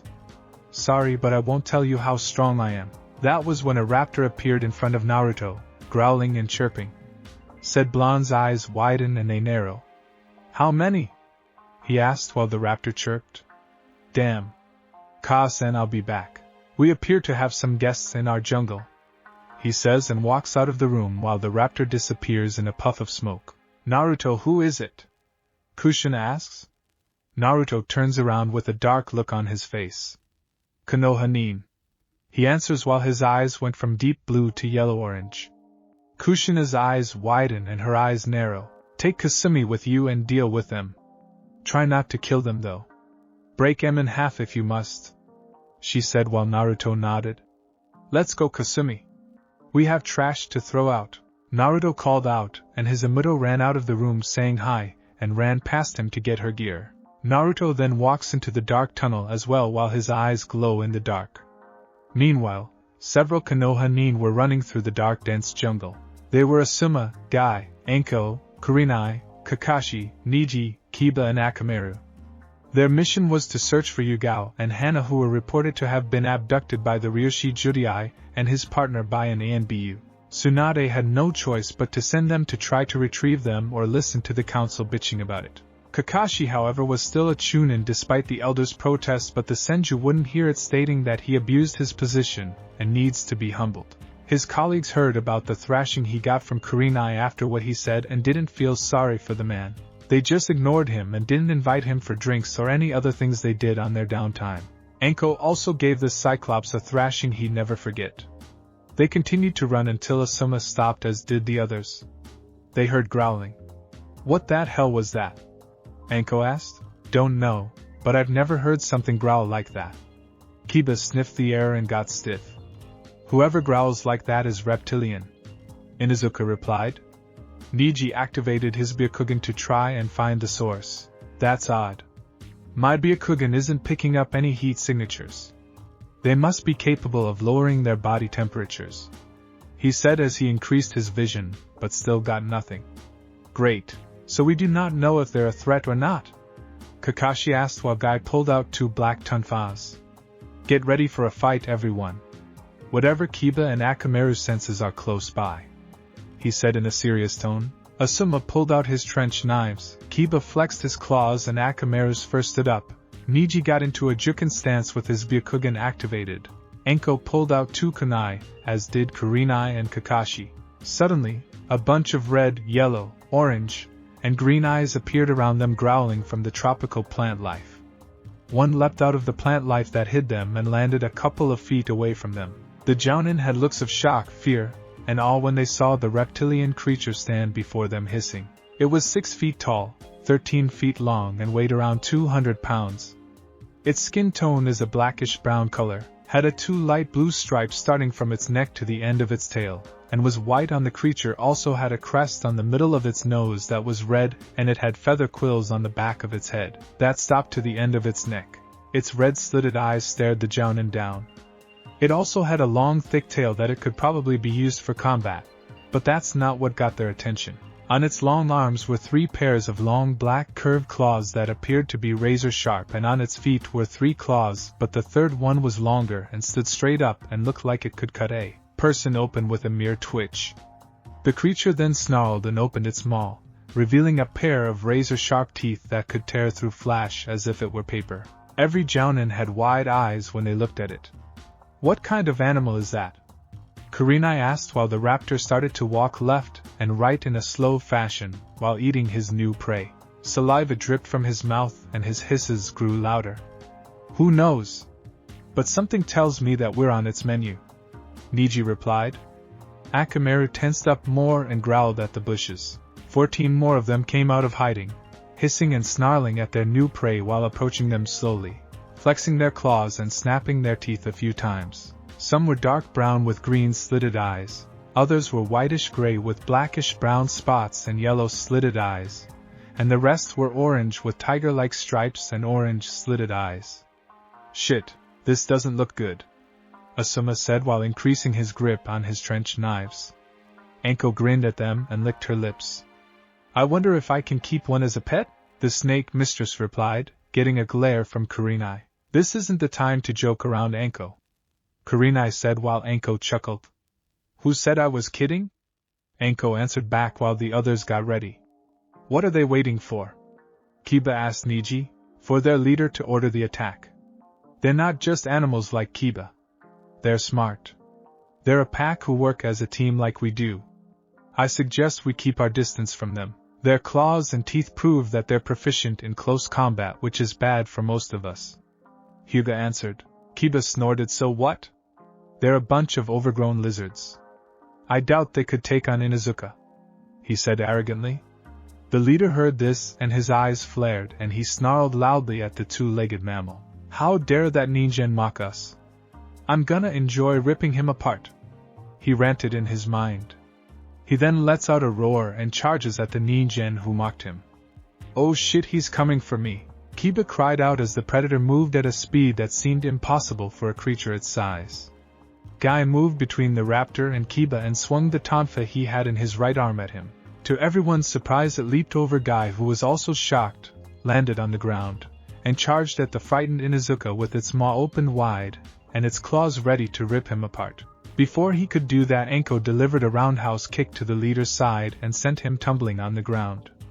Anko glared at Kiba, who had the nerve to look sheepish. Don't get why you mutt, or next time I'll let him rip you apart, Anko said in a scary voice. The leader got back up on his feet and roared. The other roared back and charged at their new prey. Anko and the leader stared at each other. He growled at the scantily clad Kunoichi, who just smiled, which confused yet irritated the raptor. They circled each other, waiting for one to attack. The raptor just hissed and flexed his claws while Anko's grin became predatory. The leader then charged at Anko, who had her two kunai ready, and started snapping at her head. Anko dodged them, and after the fifth one, she kicked the hunter in its lower jaw, causing him to stagger back a little. He shook his head to get the stars out of his head, and saw the snake mistress charge at him, and swing one of her kunai at his throat. He moved sideways and snapped at her side, but she twisted her body and punched him on the side of his head. The raptor grunts a little from the punch, but couldn't help but be impressed with this Ningin's strength. Too bad he had to kill her. The ancient predator swung its large tail at the woman, who leapt over the attack and landed on the ground. The raptor then swipes at Anko's back with his claws, and she barely dodges them. Her trench coat gets shredded from the bottom though. She looks down at her ruined coat and glares at the raptor. You damn lizard, this is my favorite coat. I'll take your hide as compensation. She yelled and charged at the raptor, who roared back and charged towards her. While the Konoha nin were taking on the pack, two dark figures with yellow-orange eyes were watching the fight. It appears our friends have found the rotten leaves. Let's go, Kasumi, he said as he draws his katana from his back, as does she. The Konoha jounin were currently engaging in battle with the pack of raptors that ambushed them earlier. Guy was engaging two of them. The one on his right side snapped at his head, but he ducks and uppercuts the creature in its lower jaw, and then kicks him in the chest hard, sending it flying and crashing into one that had Kurenai cornered. Kurenai looks at Guy and nods her thanks, but then her eyes widen. Guy, your left, she cried out as another raptor leapt into the air, heading for Guy, who in turn managed to sense the creature heading for him and flips away just in time to avoid its claw swipe. The raptor snarls in frustration and glares at Kurenai, who was in a defensive stance. The raptor stopped and appeared to be grinning. Kurenai raised an eyebrow, and before she could react, another raptor head butted her in the side and sent her crashing into a tree. She groans and tries to get the stars out of her head. Her eyes widen in fear as a raptor appears in front of her with its mouth open and brings its head down. She rolls to the side to avoid having her head bitten off, but the raptor then leaps and lands on top of her, and brings his open maw down on her again.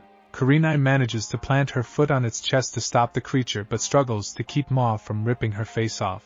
The raptor pushes itself forward while growling, and Kurenai adds more strength to her foot.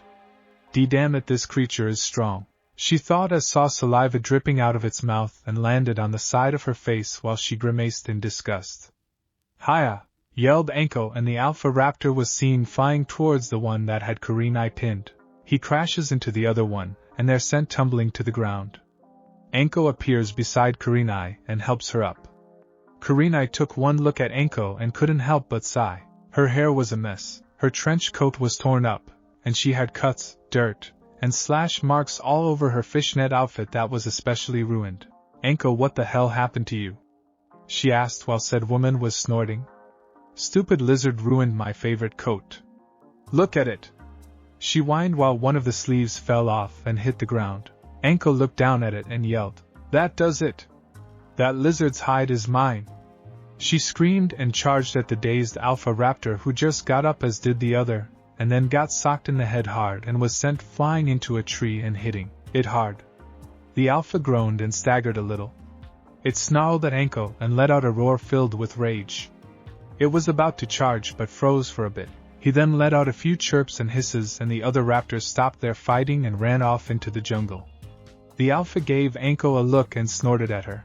It then retreated back into the jungle, while Anko yelled, "Same to you, pal." Niji was tired and pulled out a chakra pill and ate it, as did everyone else. Before anyone could say anything, a figure leaped into the air and landed onto the ground. Everyone's eyes widened when he stood up slowly. He was 6 feet 0 inches and 17 years old. He wore a short-sleeved dark blue hooded trench coat, and also wore a pair of black cargo pants with ANBU-style boots. On his upper body he wore a black long-sleeved skin-tight muscle shirt that hugged his body like a second skin and showed off his arms, chest, and abs, and had yellow-orange slitted tinted red eyes that radiated power. He also wore a gray-colored flak jacket that was zipped up and had extra pockets on them and a collar. He also wore a black mask that covered half of his face, and a pair of long blonde spiky bangs that were crimson at the ends but stopped to the sides of his face. He also had on black fingerless gloves that had metal plates on them, and also wore arm guards on his arms. Strapped to his back was a black katana. The hilt was black and had 5 holes and a silver metal tip at the end. The guard was silver, and the sheath was black, Snake Eyes blade from G.I. Joe Rise of the Cobras.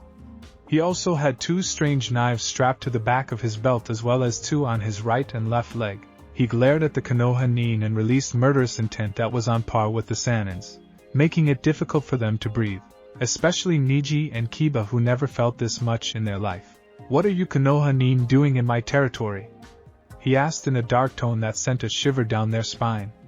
Even Anko was shivering when she looked into this man's eyes and saw her death. Akamaru was whimpering and shaking from the glare. Asuma, Guy, and Kakashi had beads of sweat dripping from their faces. "We're here to retrieve 2 of our ninja Ryoshi Judai. We didn't come here looking for trouble," Asuma said, hoping that he wouldn't attack, but the man just stares at him blankly.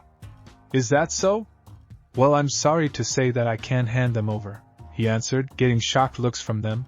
"What?" Anko yelled and was about to charge until Kurenai grabbed her arm. Anko looked at her and saw the Genjutsu mistress shake her head.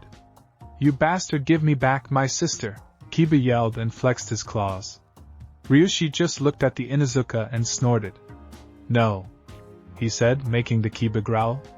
"What did you say?" he snarled, releasing murderous intent on the bounty hunter, who just laughed.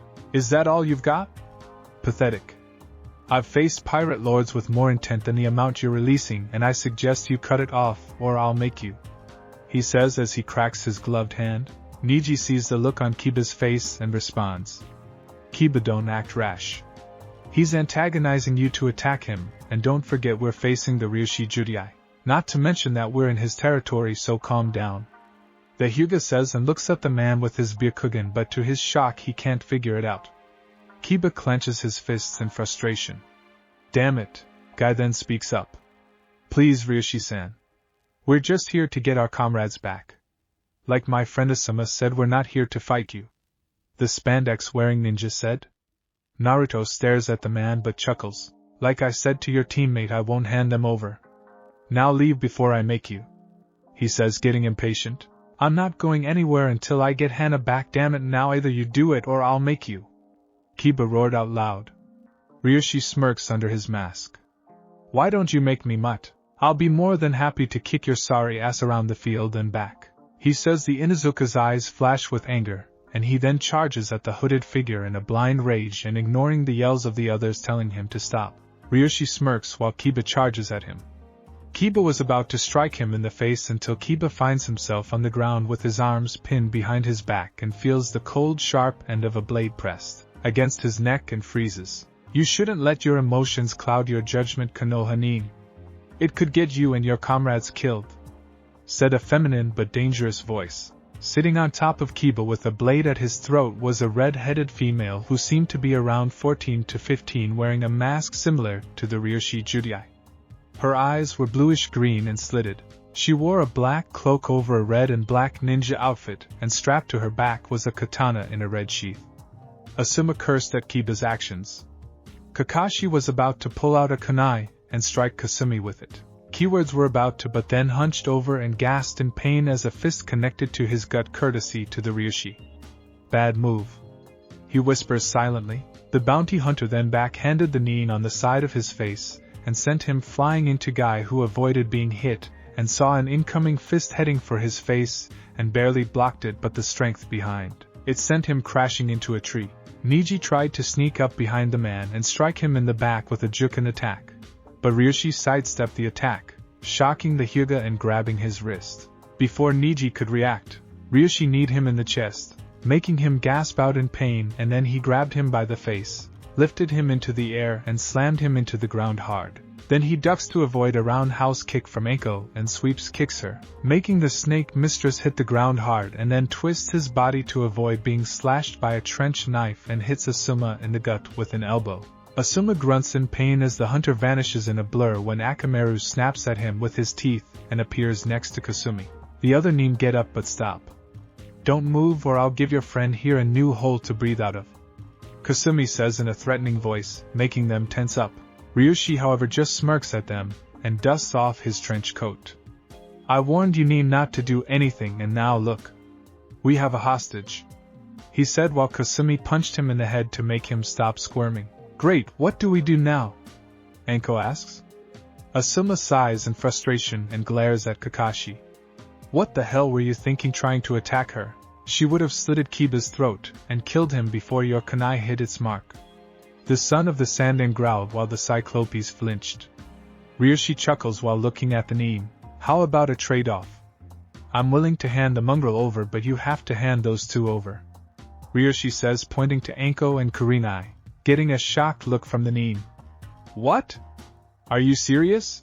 Asuma asks for a nod from the nin. You two are Kurenai Yuhi and Anko Mitarashi, correct? Ryoshi asks while the two women nod slowly. The two nin I have with me now are your friends Hana Inuzuka and Yugao Yuzuki, correct? He asked, and again they nod. If you wish to see them, then you must disarm yourselves and come with us. The rest of you get off my lands, he said while the male's eyes widened. Why should we? Kakashi asked, getting another glare from Asuma. Ryoshi's eyes twitched and he growled. Because if you don't, I'll kill your friend here as well as the rest of you if you don't get out of here, you stupid scarecrow. He growled, getting a sneer from Kakashi, who was about to speak again, but Asuma beat him to it. Shut up, Hataki. You're not making the situation any better, he yelled, making the copy nin zip it. Asuma lets out a sigh and looks at Kurenai and Anko. Disarm yourselves and approach him, but don't do anything, he orders, and they reluctantly nod and remove their weapons. They then walk toward Ryoshi Judai, who pulls out two chakra-suppressing cuffs and puts them on the two kunoichi. Ibu, partner, toss the mutt to them, he says, getting a nod from the girl. As soon as she gets up, she kicks him between the legs hard, getting a girly scream from Kiba while the other males except the Ryoshi wince. Gomen, sorry, she says, but not in an apologetic way, and tosses him to the male jounin while he holds his puppies in pain. Kasumi pulls out two blindfolds and puts them around their eyes. Can't you know the location of our hideout? She says, and pushes them forward while Naruto stood in front of her eyeing the other nin. Kakashi looks at Asuma in shock and speaks. Asuma, you're not seriously gonna let them take Anko and Kurenai, are you? What if they, he starts to say, but Asuma glares at the man. We had no other choice because you tried to pull a sneak attack on that girl, Kakashi. We could have lost Kiba because of your stupidity, and I'm sure as hell not gonna explain to Tsum why she lost two of her children, he replies, getting a pale look from the Cyclops. Now that they're gone, get the hell off my lands before I add your heads to my trophy collection, Ryoshi demanded while his eyes glowed dangerously. Asuma motions them to retreat while Asuma stands there staring at the man. No harm will come to them, right? He asks while the nin nods. No harm shall come to them. I may be an assassin, but I'm not a cold-blooded murderer, and I'm a man of my word. Tell your Kaiga to keep her pets on a leash or else she'll find her ninja forces reduced in half. he says in a harsh tone and vanishes in a flash of yellow light, scaring the jounin. Asuma sighs and rubs his hair back in frustration. Sunade-sama is not gonna like this. God, this s. He mutters and the sunshine away. Meanwhile, a blindfolded Anko and Kurenai were being led through a dark tunnel in an underground lair by Kasumi, who had one of their hands in hers. So where the hell are we, Gaki? Anko asked, and a tick mark appeared on Kasumi's head. I may be a Gaki, but I can still kick your bachan, she said while Anko growled. I'll have you know I'm only 25 Gaki, she said while Kurenai sighs. Really? I thought you were at least 30. The redhead replied while Anko's face turned red and was about to retort until Kurenai spoke up. In case you haven't noticed, Anko, we're hostages with our chakras sealed, so please don't mouth off, she said, and Anko mumbles about smart rats calling her old while Kasumi snickers. Just because you're hostages doesn't mean you're gonna get tortured. Even if you're Konoha nin, she said, getting raised eyebrows from them. Is that so?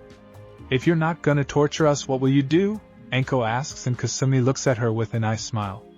First, I'm getting you some clothes to wear. You look like a hooker when you wear nothing but a shredded trench coat, a fishnet outfit, and a skirt. Anko's eyebrow twitched and Kurenai had to hold in a giggle that was about to come out. That stupid lizard ruined my coat, she mumbled. Raptor, Kasumi answered, getting their attention. A what? Kurenai asks. Those lizards you faced earlier were raptors, and they're not lizards. They're actually the ancestors of the bird family. She said it was no big deal, but Anko's jaw dropped. Are you telling me that I got my hands on an overgrown featherless turkey? She asked, and Kasumi said one word. Yep. Anko hung her head down and sobbed quietly. Kurenai just sweat dropped, and then asked a question. If I may ask, are Hana and Yugao okay? The Genjutsu mistress asks. They're doing okay but are recovering from the injuries they got when they were captured and almost harassed by the Kumoishi, Stone Bear, and the Shurshur Hekareki, Thunder Lion. Luckily me and Ryoshi killed those bastards, she said with a hint of venom in her voice while Anko and Kurenai gasped. Why you killed them? Anko asked, since the missing nin were A-class in the bingo, and were responsible for the harass of a lot of females. Yeah. Their heads are now trophies hanging on our walls with the other missing nin we killed. Your Nakama's comrades were in bad shape, so we brought them here until they fully recovered, she finished, and Kurenai spoke up. I always thought that the Ryoshi Judai was nothing more than a killer. Kasumi chuckles at that and replies, a lot of people think that. True, he is a bounty hunter with a flea-on-sight order, but he's not cold-blooded. He just does his job like any other hired merc does, but he only goes after those who are corrupt. He'd never kill an innocent person, but he without a doubt hates traitors, criminals, and criminals, she said, getting raised eyebrows from them. After leading them through the tunnel for 30 minutes, Kasumi removes the blindfolds from them and they blink for a while, and then slowly open their eyes to see themselves in what looked like an underground tunnel with different paths that lead to God knows where. Okay, where the hell are we? She asks while looking around. Stay with me and do not wander off or else, Kasumi said in a warning tone. Kurenai looked at her funny and asked, or else what? That was when they heard a thunderous roar echo through the tunnel, shaking the ground. Or else you'll end up running into whatever just roared, a voice said behind them. They turned around to see Ryoshi Judai standing behind them carrying a dead wild boar over his shoulder with one hand. Kurenai and Anko noticed that his eyes were now a deep blue cerulean and were slitted, and he wore his hood down, revealing wild, spiky blonde, shoulder-length hair that was similar to the Yandame's. He then looks at Anko and raises an eyebrow. You should really start wearing clothes that aren't so revealing, Kunoichi-san, he says humorlessly, making Anko's face turn red. Shut up, she yelled while he shrugged it off. He removes the mask from his face, revealing a pair of canines that jutted from his upper lip. Both Konoha Kunoichi blush when they see his face. Yandame-sama? Kurenai asks while the 17-year-old rolls his eyes. Sorry, but I'm not him. Kasumi takes this to the preserver room. I'll escort them to where their friends are, Naruto says, and tosses the dead boar to Kasumi, who catches it but grunts when she hits it over her shoulder. Damn it, Aniki, why do you always kill the heavy ones? She cries out while he chuckles. Stop crying, you big baby. You know how our old man likes boar meat.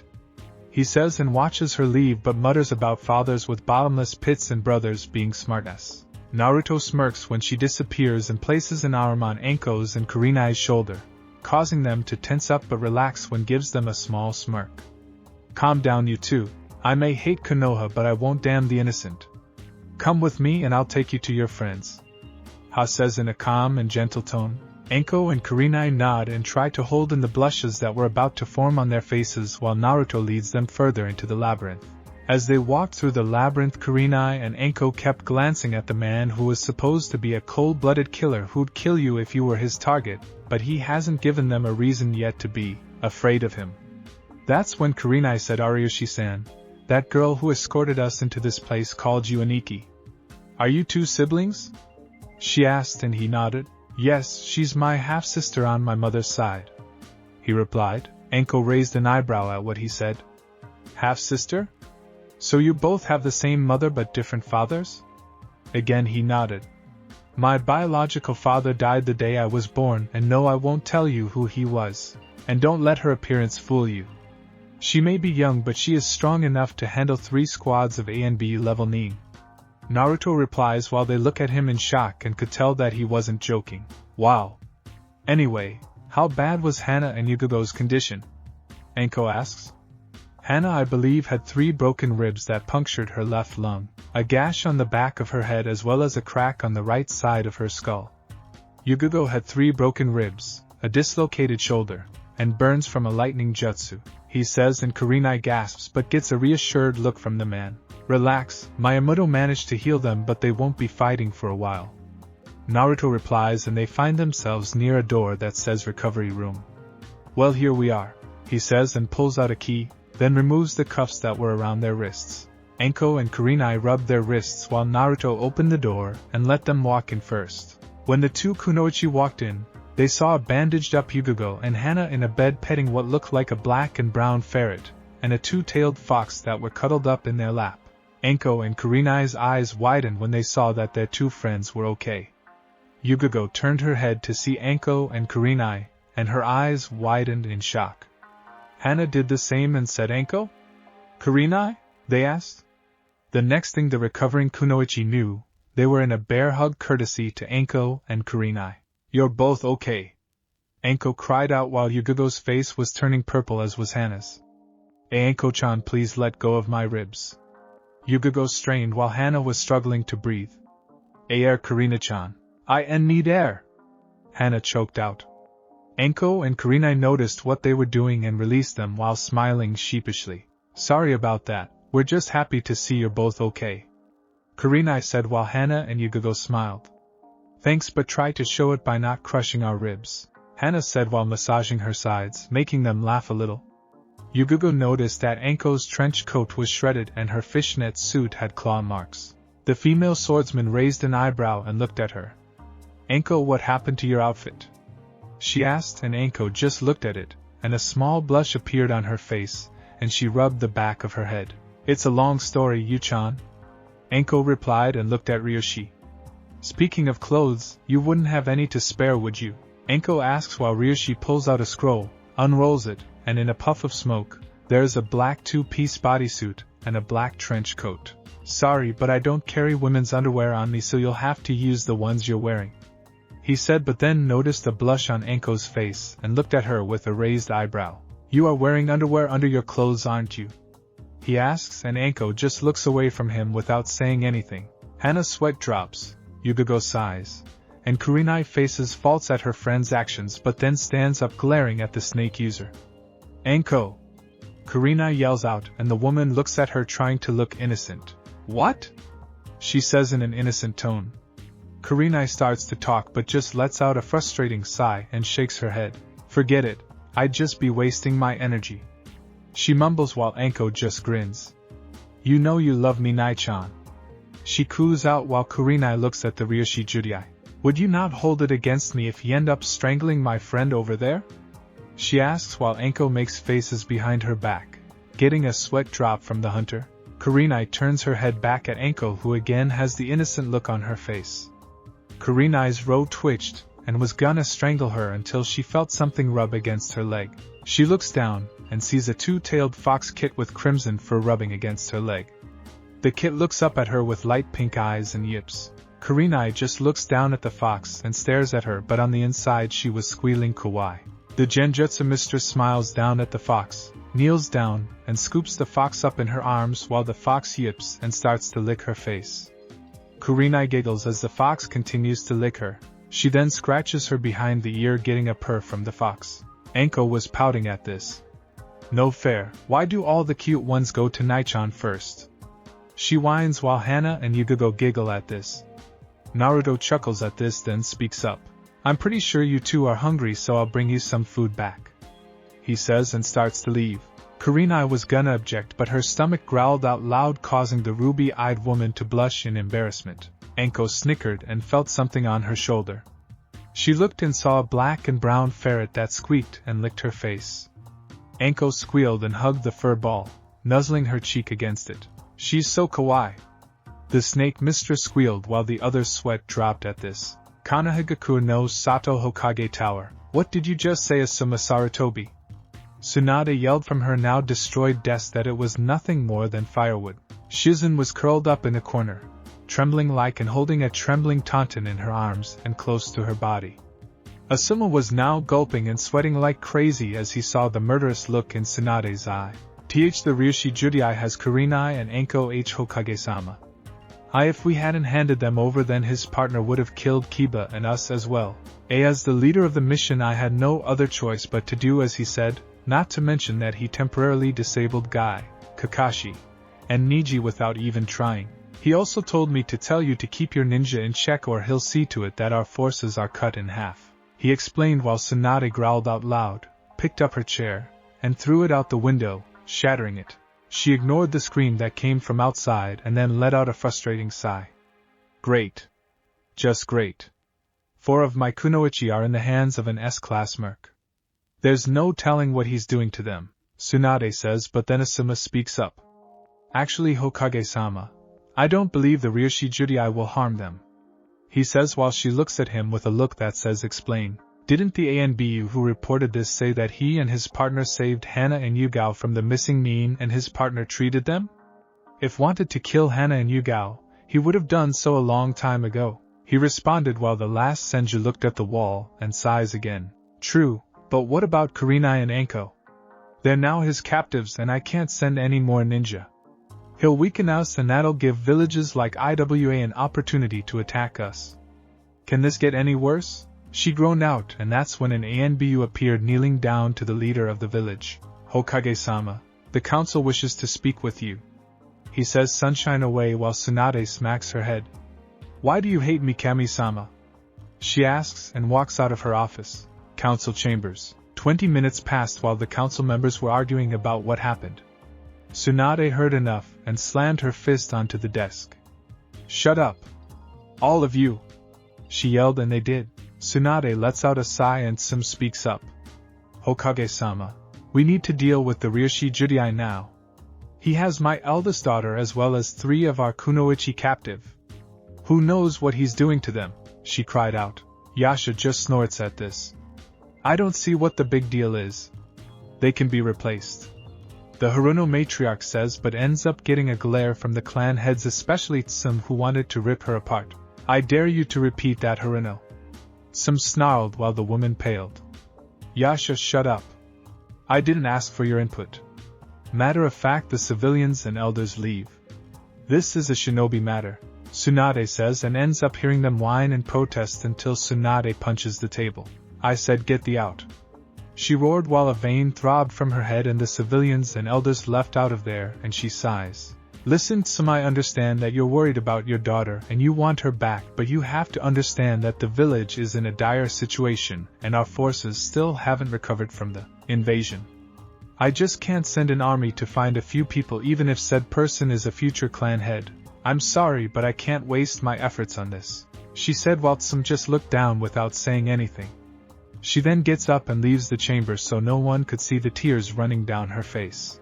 Inoichi was about to go get her, but Chuza grabs his arm and shakes his head while the Yamanaka clan head sighs. Hokage-sama, I know you don't want to risk losing any more of our ninja to this man, but we can't just leave their fate in his hands. We need to send another rescue squad. If we have to let it be 2 squads, Shuza spoke up. Sunade looks at them in disbelief.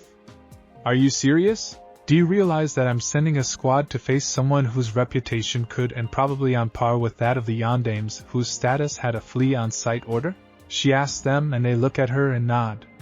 We're not asking to have them try to kill the man, but at least find out where his hideout is and if it's possible rescue the 4 kunoichi he has captive. Inoichi replies. Sunade looks around and sighs. Very well. I'll send 2 squads to find and if possible rescue them. She says, then gets up to leave. Underground lair. After being given food, Anko was now wearing the skin-tight black bodysuit with a gray mini skirt and a black trench coat, and was now scratching the belly of Hanwon, who was vibrating on her lap while Anko was giggling. You like that, don't you, girl? Anko cooed while the ferret let out a gurgling noise. Naruto was sitting down in a chair watching this, and then sees his sister walk in with her mask and cloak off and glares at her brother, who raises an eyebrow at her. What? He asks, and she just glares at him for a few seconds until she speaks up.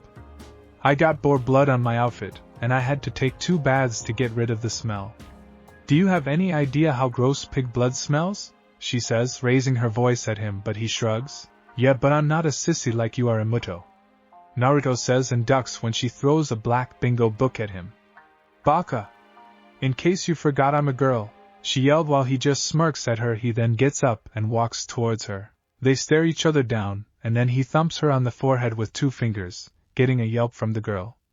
Stop complaining so much. What would the old man say if he heard you crying over being covered in boar blood? He replied, wham! Naruto ended up getting hit with the flat end of what looked like a broadsword on the top of his head, but ended up disappearing in a puff of smoke. Who are you calling old Gaki? Spoke a deep masculine voice. The one who had the voice was a silver-haired man wearing a silver and black outfit, and a sword resting on his shoulders. Kasumi looks at him and smiles. Hey Tusan, she says while Enishi looks at her, smiles, and ruffles her hair. Hey Squirt, is your brother giving you a hard time again? He asks for a nod from her while Naruto appears out of the shadow of the walls and glares at Enishi. What's your problem, old man? Are you trying to bash my skull in? He growled out while Enishi just shrugged. Don't be your sister Gaki. Besides, I knew you'd have a Kage Bushin take that hit, he says with a grin on his face, but Naruto sighs. That's when the 4 kunoichi's eyes grew wide and their jaws dropped. Wait! Anko yelled and pointed to Enishi. You're their father? Anko asked. Enishi blinked for a while. Yes, I am. Why? He asks like it was no big deal, and Anko's eyes get even bigger and looks at Naruto. How old are you? She asks, and Naruto blinks also. I'm 17. Is that a problem? He asks, and Kurenai's expression is the same as Anko's. Nanny! They both yell. 17? You mean to tell me that you, Ryushi Judai, the most dangerous bounty hunter in the elemental nations, is a teenager? Kurenai cries out in shock. Naruto looks at them and smirks. Yes, I am a teenager, so what's the problem? He asks, and they just gape like fish. Kasumi looks at them and giggles. I don't see what the big deal is. I can take on 2 squads of ANBU level Nin and not get winded, she says. Anko and Kurenai turn their heads so fast, you'd think they'd snap. Kurenai cries out while Enishi chuckles. Anko, however, scoffs. Yeah, right, Gaki, like you could take on ANBU level NI, she said, only to feel a knife pressed against her neck, and Kasumi was behind her with a smile on her face but was releasing KI, killer intent, making Anko shiver a little. I would appreciate it if you didn't call me a Gaki or underestimate me. I've killed Chunin, Jounin, and ANBU level Nin, and I have their heads to prove it. Would you like me to add yours to my collection? She asks in a sweet but deadly tone. A bead of sweat drops from Anko's brow, and she shakes her head. Then think before you speak, Anko, she says, and then appears next to her brother, who was looking the other way with his hands behind his head. Kurenai, Yugao, and Hana looked at the girl in shock. Kami, she's fast, they thought while Anko still looked shocked. Konoha main gate. At the gate of Konoha, Team 11 and Team 9 along with Kakashi, Sakura, and Sai were at the main gate getting ready to rescue their comrades. Asuma was in front of them and spoke up. "Alright, listen up everyone," he ordered, and they did. "We are going back to the jungles of Yuzuno Kuni to rescue 4 of our comrades from the Ryushi Judai," he replied, getting shocked looks from everyone. "Troublesome. Why is Hokage-sama sending us to face him? He's an SS-going SS-ranked mercenary. We may have him outnumbered, but not outmatched. I mean, you did say he was faster than you, Hatake, and Guy combined," Shikamaru replied, getting a shocked look from everyone, especially Lee, who looked at his sensei. "Guy-sensei, is it true? Was he faster than you?" the second spandex wearer asked, and Guy nodded. "Yes, he was, Lee. It was my sixth sense and reflexes that kept me from sustaining any serious injuries. His speed was on par with mine with my weights removed, as was his strength. I don't even think he was fighting us for real," he said, making the rookie's eyes widen, and Niji decided to speak as well. "It's true. He took me down with only 2 hits, even though I attacked him from his blind spot." Choji's eyes widen. "So we're basically facing someone who's stronger and faster than our senseis?" he asks, and Asuma nods while Shikamaru muttered, "Troublesome. I'm gonna be honest with you. We're facing a hired assassin and hunter that make our ANBU and Hunter Neen look like amateurs. We have no idea what type of techniques he knows, so we have to stay on our toes with this guy. That, and he has a partner who could be on our level. We need to fight as a group and not get distracted by anything. One small mistake can result in all of us getting killed," he said in a voice that meant business. The rookies nodded while a few gulped. "And one final thing. There are creatures in that place that none of you have ever seen, so be extra careful.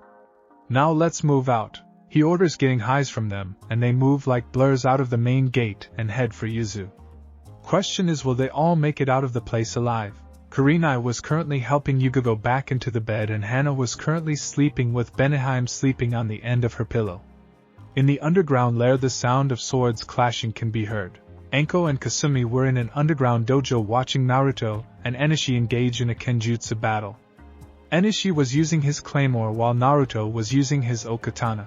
Sparks were flying everywhere as the 2 swordsmen performed a series of thrusts, slashes, and parries. Naruto does a horizontal slash at Enishi's chest, but he blocks it with the flat side of his sword, and he takes a swing at Naruto's head. The blonde ducks and ends up losing a few strands of hair. Enishi does a downward slash and Naruto rolls away. Naruto lunges at the man and swings the okatana, and Enishi does the same. Their blades clash for a while, then they perform several slashes at each other, which are all met by cold steel. They clashed one more time and were adding more strength to their weapons. Their blades grinded against each other, and the 2 warriors were grunting and staring each other down. The blades started to glow orange on the edges, and Naruto grins at the silver-haired man, who raises an eyebrow. Naruto then breaks the stalemate and pushes Enishi and the claymore back. He then kicks Enishi hard in the chest and sends him flying backwards and hitting the wall. The man lets out a grunt, and when he tries to move forward, a blade is pressed against his neck. Naruto was in front of him grinning. Enishi sighs and drops the claymore. "I yield, kid," he says, and Naruto removes the blade from Enishi's neck and sheathes his sword. "That now makes it score 72 to 68 with me ahead by 4? Naruto asks, and Enishi scoffs. "Whatever, Gaki. Kasumi-chan, you're up next," he says. Kasumi nods and grabs her sword. Naruto walks out of the dojo with Anko following behind him. Naruto grabs a towel from a shelf outside and slings it over his shoulders, and wipes his face off with one end. "Man, I've never seen a sword fight as awesome as that one. I'm willing to bet you're a sword master, right?" Anko asks while Naruto nods. "Yeah. You can thank Enishi and my Ka-san for that.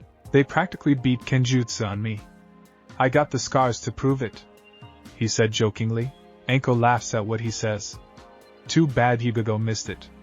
She's been practicing swordplay since she could walk, and I'm willing to bet if she wasn't still recovering, she'd challenge you to a duel," she said, getting a smirk from the blonde. "I bet she would. There aren't any decent swordsmen out there except for a few I met. So what about you? Ever consider learning?" he asks, and she shakes her head. "I did at first, but due to my past I never got to learn," she said with a frown on her face. Naruto looks at her for a while and does the same. Let me guess, Konoha? He asks, and she lets out a sigh and nods. Yeah. Unfortunately, my so-called home turned against me when my former sensei decided to go rogue. Hell, what's even worse is that even most of my comrades minus Kurenai, Yugao, and Hana keep their distance from me like I'm a plague. Maybe I should have left when they banished the Uzumaki kid. Naruto raised an eyebrow at this. So you don't hold any love for your village? He asks, and she lets out a frustrating sigh. No, not after all the bullshit I had to go through. If I could, I'd throw this stupid headband on the ground and spit on it, she said, pointing to her forehead. Then why don't you? He asks her to stop in her place and look at him like he was crazy. Naruto stops and looks back at her. What? Anko's face then gets serious. And have Hunter Neen hunt me down and have to look over my shoulder for the rest of my life? Not what I had planned for my future, if I had one. She mumbled, and Naruto let out a sigh and rubbed the back of his head. Why not stay here? He asks, and her eyes bulge out of her sockets.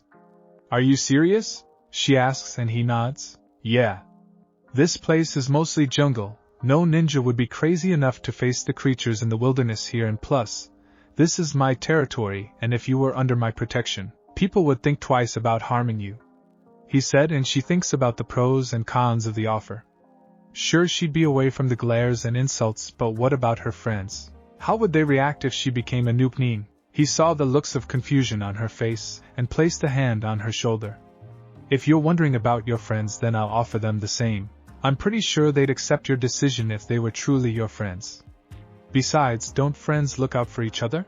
He asks, and then walks away from her while she just stands there and thinks about what he says. Recovery room. Hana, Yugao were sitting in their bed eating what looked like stew from a bowl while Kurenai was sitting on a chair eating hers. The door then opens and they look up to see Anko with a look of confusion on her face. Hey Anko, what is it? Kurenai asks, and the snake user sits down in another chair and looks up at them.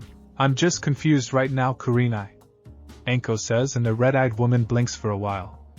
About what? About Konoha.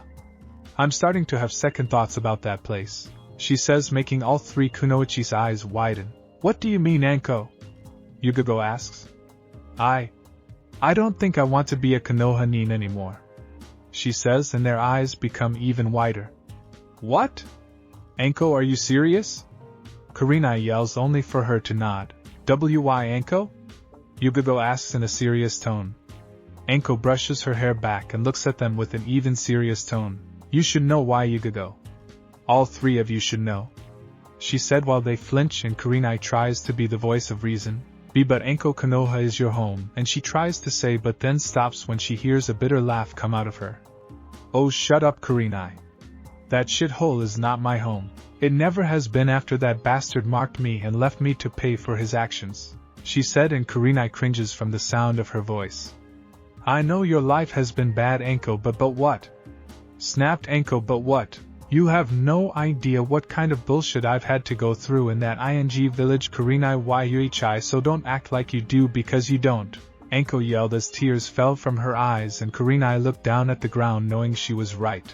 You don't know what it's like to have people glare at you every day and call you a traitor and behind your back, and have the ones who are supposed to be your comrades sneer at you. Do you know how that feels? Because if you do, please tell me and prove me wrong, she challenged, and Kurenai just stayed silent. I thought so. So tell me why I should go back to that place after all the crap they put me through? That's when Yugao spoke up. What about us, Anko? We're friends, right? Friends don't abandon each other, she says, and Anko glares at her. If you were my real friend, Yugao, you'd want what's best for me, right? What about what I want, huh? Why should I give up my life for a bunch of bastards who'd care less about me and then piss on my grave when I die? While the people we're protecting are sitting in their homes sipping tea and relaxing, we are out there putting our lives on the line. Why should I give up what I want? Half of the things you three have I didn't. I can barely get a decent home in that place without having it ransacked. I had to spend most of my nights in a damn forest. I bet you didn't know about that, did you? She asks, and Yugao becomes silent also. Anko, we just don't want to lose you, Hana said. Anko lets out a frustrating sigh and looks at the ground while wiping the tears away. Kurenai gets up and walks over to Anko and pulls her into a hug. I'm sorry for being selfish, Anko. If it'll make you feel any better, I'd join you if you decide not to go back to Konoha, she said, and Anko looked up at her in shock, as did Hana and Yugao. Hey, are you serious? Anko asks while Kurenai smiles and nods. Yes, I am, Anko. If you choose not to go back to Konoha, I will stay here with you, she says. And to prove it, I'll do this. She undoes the knot in her headband and drops it to the ground, shocking Hana, Anko and Yugao, whose eyes widen at this. Anko smiles at this and removes hers as well. Then she tosses it near Kurenai's and spits on it. I can't believe you two did that, Hana cried out while Yugao groaned. Anko grins and just hugs Kurenai while nuzzling her cheek. I knew you loved me, Nai-chan, she says, and hugs her even tighter. See, can't breathe, Anko. Kurenai strains out while turning blue. Anko lets her go and looks at Yugao and Hana. What about you two? Want to join us? Anko asks. Yugao and Hana look at them. Yugao can join, but I can't, Hana said with a downcast look on her face. Oh yeah, your clan? Well, I'm sure we can work something out, Anko says with a grin on her face. The door opened and a red-haired woman walked in and blinked when she saw Kurenai and Anko. Kure-chan? Anko-chan? What are you two doing here? She asks, and both kunoichi froze and turned their heads to see their sensei looking at them with a raised eyebrow. Kei Kushina-sensei? Kurenai asks while Anko's eyes grow watery. Kushina smirks at them and crosses her arms. Well, isn't this a surprise? All three of my students are here. The three of you have grown into strong kunoichi just like I knew you would, she said, but then was tackled by a purple blur. Sensei! Anko cried as she hugged Kushina with all her strength. Kushina let out a grunt but returned the hug while Anko sobbed on her shoulder. Sensei, where have you been all this time? I thought you died during the QB attack? She asks while Kushina rubs her back. It's a long story about Anko-chan, she says. Anko lets go of her while wiping her face with her sleeve. Kushina then looks over at Kurenai, who is getting up and walks towards her sensei. Well, look at you, Kure-chan. You must be fighting off the males every day, she says with a grin on her face while Kurenai sighs. Sadly, yes. So how have you been, sensei? She asks. Great. I've been spending my time with my new husband, daughter, and my long-lost son, she answered, and Kushina's eyes widened. Your son wouldn't happen to be the blonde male who looks exactly like the yandere, would he? She asks for a nod from the woman. Yes, he is, and if you are wondering who he is, then he's right above you, she said, and pointed her finger up, and they saw Naruto hanging upside down on the ceiling staring at them. It took you two this long to notice me? What if I was an assassin? Oh wait, I am, he says with a smirk on his face and vanishes, then appears next to Kushina. Hey Sochi, she says. Kurenai's and Anko's jaws drop and looks at Naruto, who blinks. Sochi. Sensei Ryoshi Judai is your son? Anko yells while Kushina nods. Yep, but Ryoshi Judai is only a title. Do you know who he really is? She asks, and Anko and Kurenai shake their heads. You should know, Anko-chan. You cut my left cheek during the second part of the Chunin exam, he says with a grin on his face. Anko blinks for a while and then her eyes bulge and points to Naruto. Jigaki? She asks, and Naruto nodded. Kurenai's eyes were bigger than dinner plates and her jaw fell.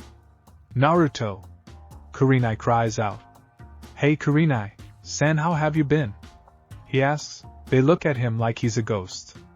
Kurenai started to say something, but then Anko yelled out.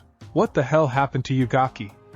You went from a loudmouth orange wearing shrimp to this, she says while Naruto looks at himself and shrugs. Meh, I hit a growth spurt when I turned 14. That, and I finally got to eat something other than ramen and expired food, he said while they flinch and curse Konoha. Man, imagine the reaction on Konoha's face when they find out that you are the Ryoshi Judai. What's next? You're the son of the yandere? Anko asked with a cheeky grin on her face, while Naruto blinks and looks at her. Actually, I am, he says, and Kurenai's jaw drops. See? He's also the son of the yandere. Wait, what? Anko screams out while Kushina laughs at their reactions. Come on, Anko, I'm practically a carbon copy of the man, though I doubt those idiots would believe it, saying the demon Brad is mocking us by looking like Yondaime. He says while the four sigh at this. Don't even get us started on those civilians and elders on the council. It's their fault Konoha is in the state it's in. Speaking of fault, Kurenai tells them what you did to Cyclopes when he badly mouthed the Gaki? Anko says with an ear-splitting grin on her face. Kurenai's eyes widen and she blushes while rubbing her arm. I didn't do anything major. She mumbled, not wanting to be the center of attention because Naruto and Kushina were looking at her. Nothing major? Ha! Asuma told me how you bitch slapped Kakashi in the face twice and slammed him into a wall in the Hokage's office. Then you cursed the man out and ranted about how much of a failure he was for saying you had no talent as a ninja and didn't deserve to be one. It took both Asuma and Guy to pry her off the man and from choking the baka to death. She then spat on him and called him trash and stormed out of the office. Not once in my life have I seen Kurenai so angry. I thought I saw the Shinigami hovering over her head when I went to talk to her. Anko finished and Kushina looked at Kurenai with a shocked look on her face. The red-eyed woman wanted to strangle Anko right now. Yugao and Hana were covering up their mouths trying not to laugh while Naruto grinned and appeared next to Kurenai with an arm wrapped around the woman, grinning like a Cheshire cat. I didn't know you cared about Kurenai-chan. I feel so happy. He says in a teasing tone and hugs her with one arm, making the woman blush at the contact. Oh my Kami, he's hugging me. And his muscles feel so great and oh. Bad Kurenai, he's 17 for goodness sake. But what if he's into older women? No. No. Don't think that. She ranted in her mind. Kushina saw this and a gleam appeared in her eye. Anko saw this and was pouting because Kurenai always attracts the hot males. Hey, why does she get a hug and not me? She whined while Naruto looks at Anko and smirks. You might try to get a feel for me, he says, making her sputter. I will not. She cries out. You're lying, Hibi-chan. He says, making her brow twitch and turns away from him and humps. Naruto then lets go of Kurenai, who lets out a small sigh, but on the inside she was fuming because she was enjoying that hug. Naruto then walks behind Anko and wraps his arms around her, making the woman tense up and then whispers something in her ear. Everyone watches as Anko's face glows red and she starts to giggle like a schoolgirl. He then lets go of Anko and walks back to her mom, who is shaking her head. Kurenai blinks in confusion and looks at a red-faced Anko who is having certain thoughts in her head and looks back at Naruto. What did you say to Naruto? She asks, getting a grin from the blonde. Oh, you know, he says and snickers. Kurina looks back at her friend and sighs. Never mind. Knowing Anko, she'll try to get you alone if you're not careful. She warns him. I know, and I blame Dad for passing on his genes on having a thing for dangerous women. Naruto says, getting a laugh from Kushina. It's true. I was the only female aside from Sum who scared Minato, she responded, and then heard the door open. They turned their heads to see Enishi carrying Kasumi on his back with her right ankle wrapped up in bandages. What happened to her ankle, Enishi-kun? Kushina asks while the man sighs. She sprained it trying to do a counterattack. Kasumi was wincing in pain and cursed. Sweet Kami, it hurts, she says while Enishi chuckles and sets her down on the couch and places her right leg on one of the pillows. Just stay off of it for a while, squirt, he says, and she nods while laying her head back. Beneheim ran into the room and leaped onto the girl's shoulder and licked her cheek, making her giggle and scratch the fox behind the ear. That was when a puff of smoke appeared and a raptor appeared before Naruto. Anko and Kurenai jumped back when they saw the creature, but the raptor ignored them and spoke. Naruto-sama. Those Konoha nin you and Kasumi-sama chased out have come, but with more ninja. Do you want me and my pack to deal with them? He asks while Naruto shakes his head. No, I'll deal with them personally. You and the others steer clear from them, alright? He says, and the raptor nods. He looks back at Anko and snorts at her. Anko's brow twitches and she is about to pounce on the alpha, but Kurenai places a hand on her shoulder, and she huffs. You're lucky, you overgrown turkey, she says, and the alpha snorts again. Dream on Nigen, he says, and disappears in a puff of smoke. Kushina blinks at Anko. Do I even want to know? She asks, and Naruto shakes his head. No, you don't. Kao-san, the Konoha nin have returned. I guess that means I have to give them a reason to take my threats seriously. He says and starts to walk out of the room, and Kushina speaks to him. Naruto, I'll go with you, she says, and the blonde nods. The two walk out of the recovery room, and Enishi chuckles. Those Konoha nin are gonna be going home broken, and that is if Kushina lets them live, he says, while the four kunoichi cringe. Kurenai, Anko, and Yugao knew how dangerous Kushina can be when she is pissed. Yuzugakure Jungle, Naruto and Kushina, who were wearing face masks that covered half of their face, were leaping from tree to tree with their gear on. Their eyes were once again yellow-orange and with a tint of red in them. They're not too far away from Kao-san, and it seems there are more of them. Most of them are former friends though. I know. That bastard Kakashi is with them. I'm gonna break that traitor in half, she says and clenches her fists. Not if I do it first, Naruto says, and they increase their speed. The Konoha nin were also leaping from tree to tree, with Niji keeping a lookout for the Ryoshi Judai and his partner. They then land in a clearing and start to run across the field. Niji suddenly stops, as do the others. Niji, what is it? Asuma asks, and the Hyuga frowns. Something is wrong here. I don't know why, but I sense two signatures heading here, but then they just vanished. Almost as if they didn't exist, Hyuga replies, while the others look at him in shock. What do you mean they just vanished, Niji? Sakura asks, while his face remains the same. Like I said, they just vanished. Unless they did a camouflage-based jutsu, then I would have known, he said, but little did they know that underneath their feet, a dark figure was in there, waiting to strike. For Kami's sake, that harpy can't shut up for once. What's the deal with her voice? Is she part howler monkey? Doesn't matter, because they're gonna be going home broken or dead, Naruto thought as he snapped his eyes open.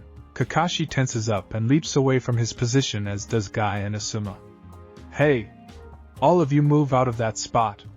Guy yells, getting confused looks from them until the ground beneath them cracked a little. Niji, Lee and Tenen see this and hop away from the spot, and the ground explodes. Sakura had her hands covering her eyes from the dust, and when she removed them, a fingerless gloved fist descended towards her and hit her squarely in the face and sent her flying out of the dust cloud. Asuma, Guy, and Kakashi saw this, and the pink-haired kunoichi went skidding across the ground with a purple bruise on her face. They then heard more sound of punching and grunting and saw Ino, Kuji, and Shikamaru fly out also, hitting the ground with a thud. Shuji had his hand on his back. Ino was clutching her stomach in pain, and Shikamaru was clutching his chest area. Lee, Niji, and Tenten appeared next to their downed comrades in a defensive position. You four okay? Tenten asks, while Asuma helps Ino up, and Chuji does the same with Shikamaru. Ow, felt like I got hit by an angry bull, Ino says, while Chuji nods. Yeah. It felt like my dad hit me, only 10 times harder, he mutters. Sakura is helped up by Kakashi while rubbing her jaw. Kami, that hurt. I thought my head was gonna be knocked off of my shoulders, she says. When the dust clears, the rookie's eyes widen in surprise and fear as they look into the cold eyes of the man who had a flee on sight order. The Ryoshi Judai. Naruto stared at his former comrades, but his eyes turned icy when he saw Sakura and Kakashi. They were traitors who only cared about the Uchiha. The more he stared at them, the angrier he got, and it took all of his willpower not to kill them right here and now. Ino and Chuji gulped when they looked into his eyes, and a bead of sweat appeared on his face. Lee, Niji, and Tenten were nervous as hell. The man then started to speak up. Apparently the Hokage doesn't seem to take my threats seriously when I say I will reduce her forces if she doesn't keep her ninja on a leash. So tell me, Konoha nin, he says, and his eyes close. Should I kill you? He says, and the rookies cringe in fear. Or break you? He replies in a demonic tone as his eyes snap open once again, releasing Ki on the rookies, whose eyes widen in fear as they each see visions of their own deaths. Then it died down, and they were now sweating a little. That was when Guy spoke up. Sorry, Ryoshi, but we were given orders to find and retrieve the 4 kunoichi you have in your custody, he said, and Naruto growled. And what was my answer last time? It was not correct? Well, once again I'm saying no. Now we can do this the easy way or the hard way, he says while cracking his knuckles. The easy way is that you leave with your limbs intact. The hard way is that I make you leave or I kill you and send your bodies back to the Hokage. Pick wisely, he says in monotone. They all tense up. Meanwhile, in the tree branches not far from them, Sai was watching and pulled out an ink brush and scroll and opened the scroll. He's not aware that I'm in the tree. Now's my chance to catch him off guard, he says and prepares to draw on it until. Catch who off guard? Asked a feminine but dark voice. Sai's eyes widen in shock, and when he turns his head slightly, he sees a red-headed masked female with yellow-orange tinted red slitted eyes crouching behind him.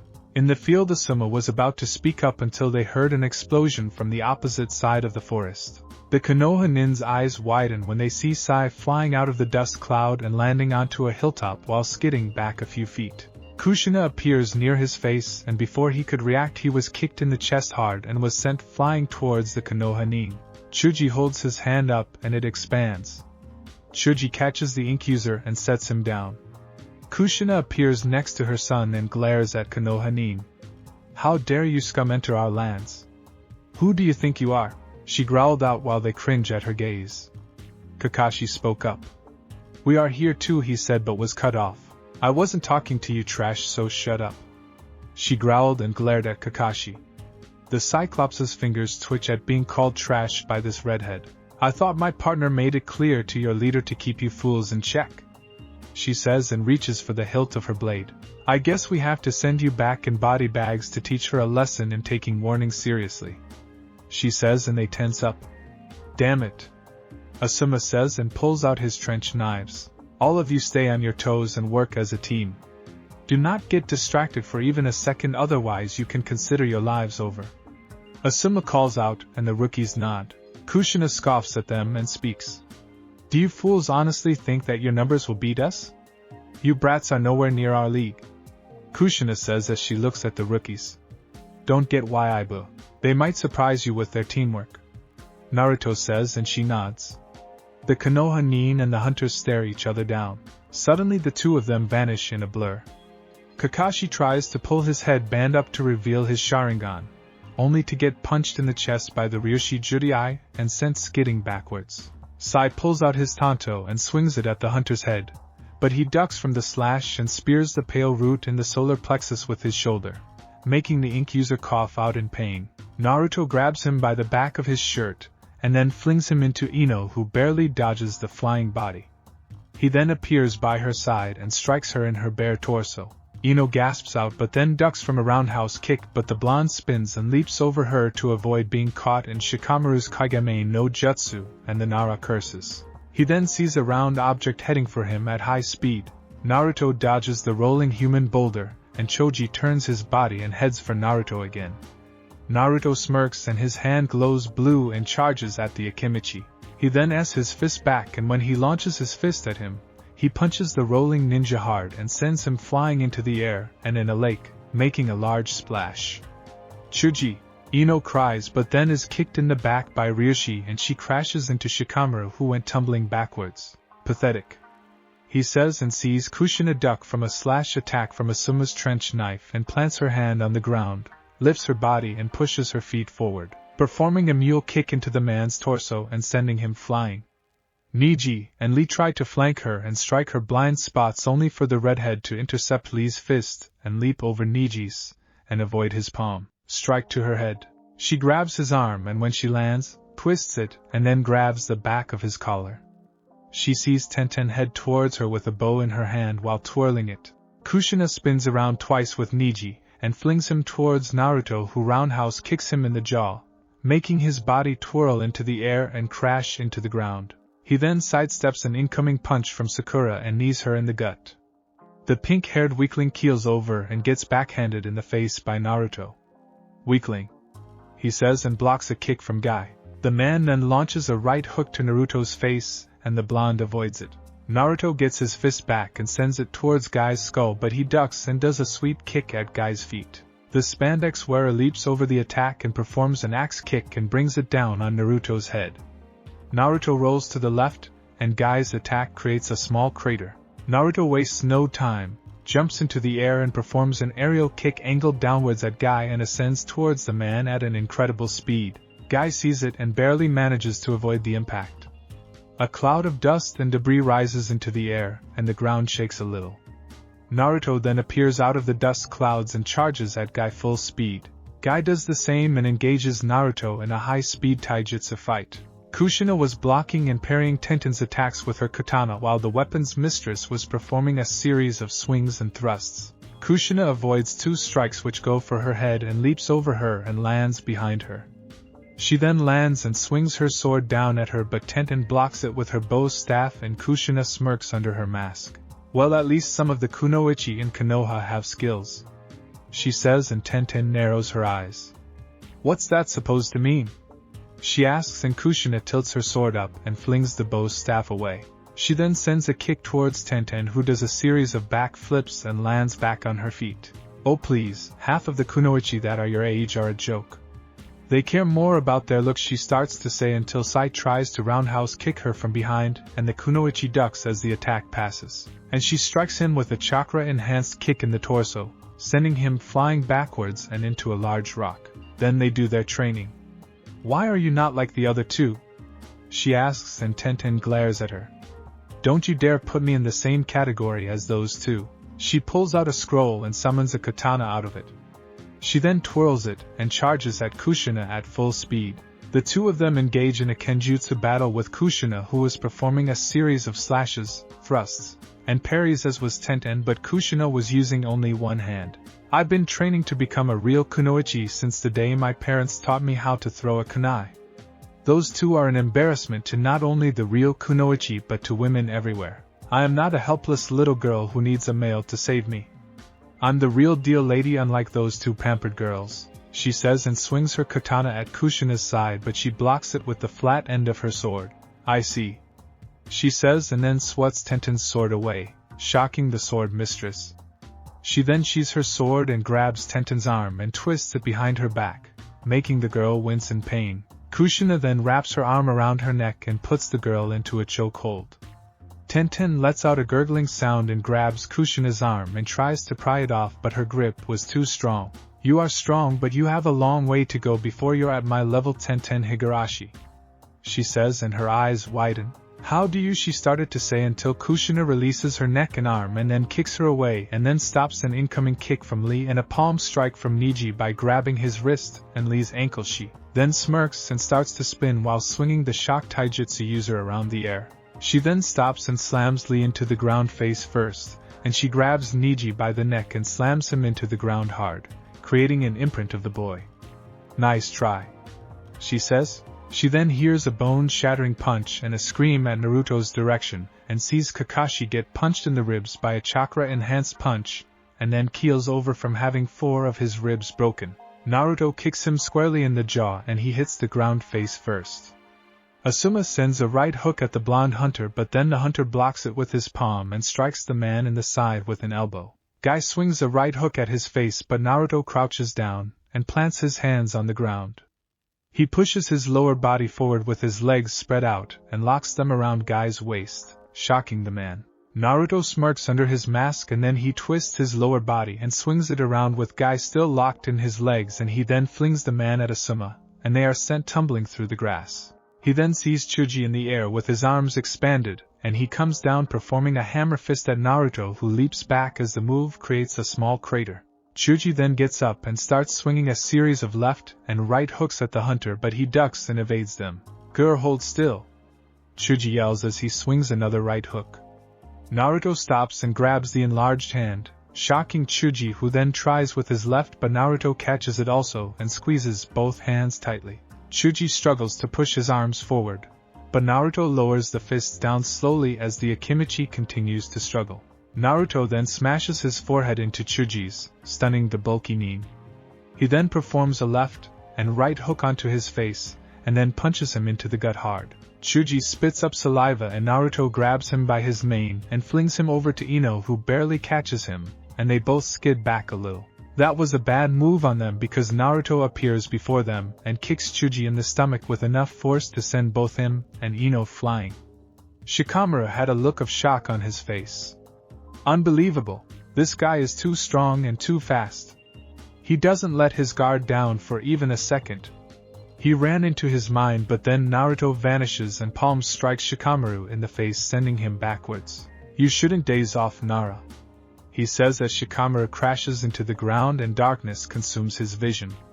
Kushina is seen holding a struggling and squirming Sakura in the air by her throat. "TCH. Are you even a real kunoichi? Look at you, you're so pathetic," she says and adds more pressure into her hand, squeezing the pink-haired girl's throat even further. "It would be an insult to kill my clan to kill a weakling like you. I wouldn't even feed your corpse to my summons." She then throws Sakura with enough force to send her crashing into Sai, who lets out a grunt.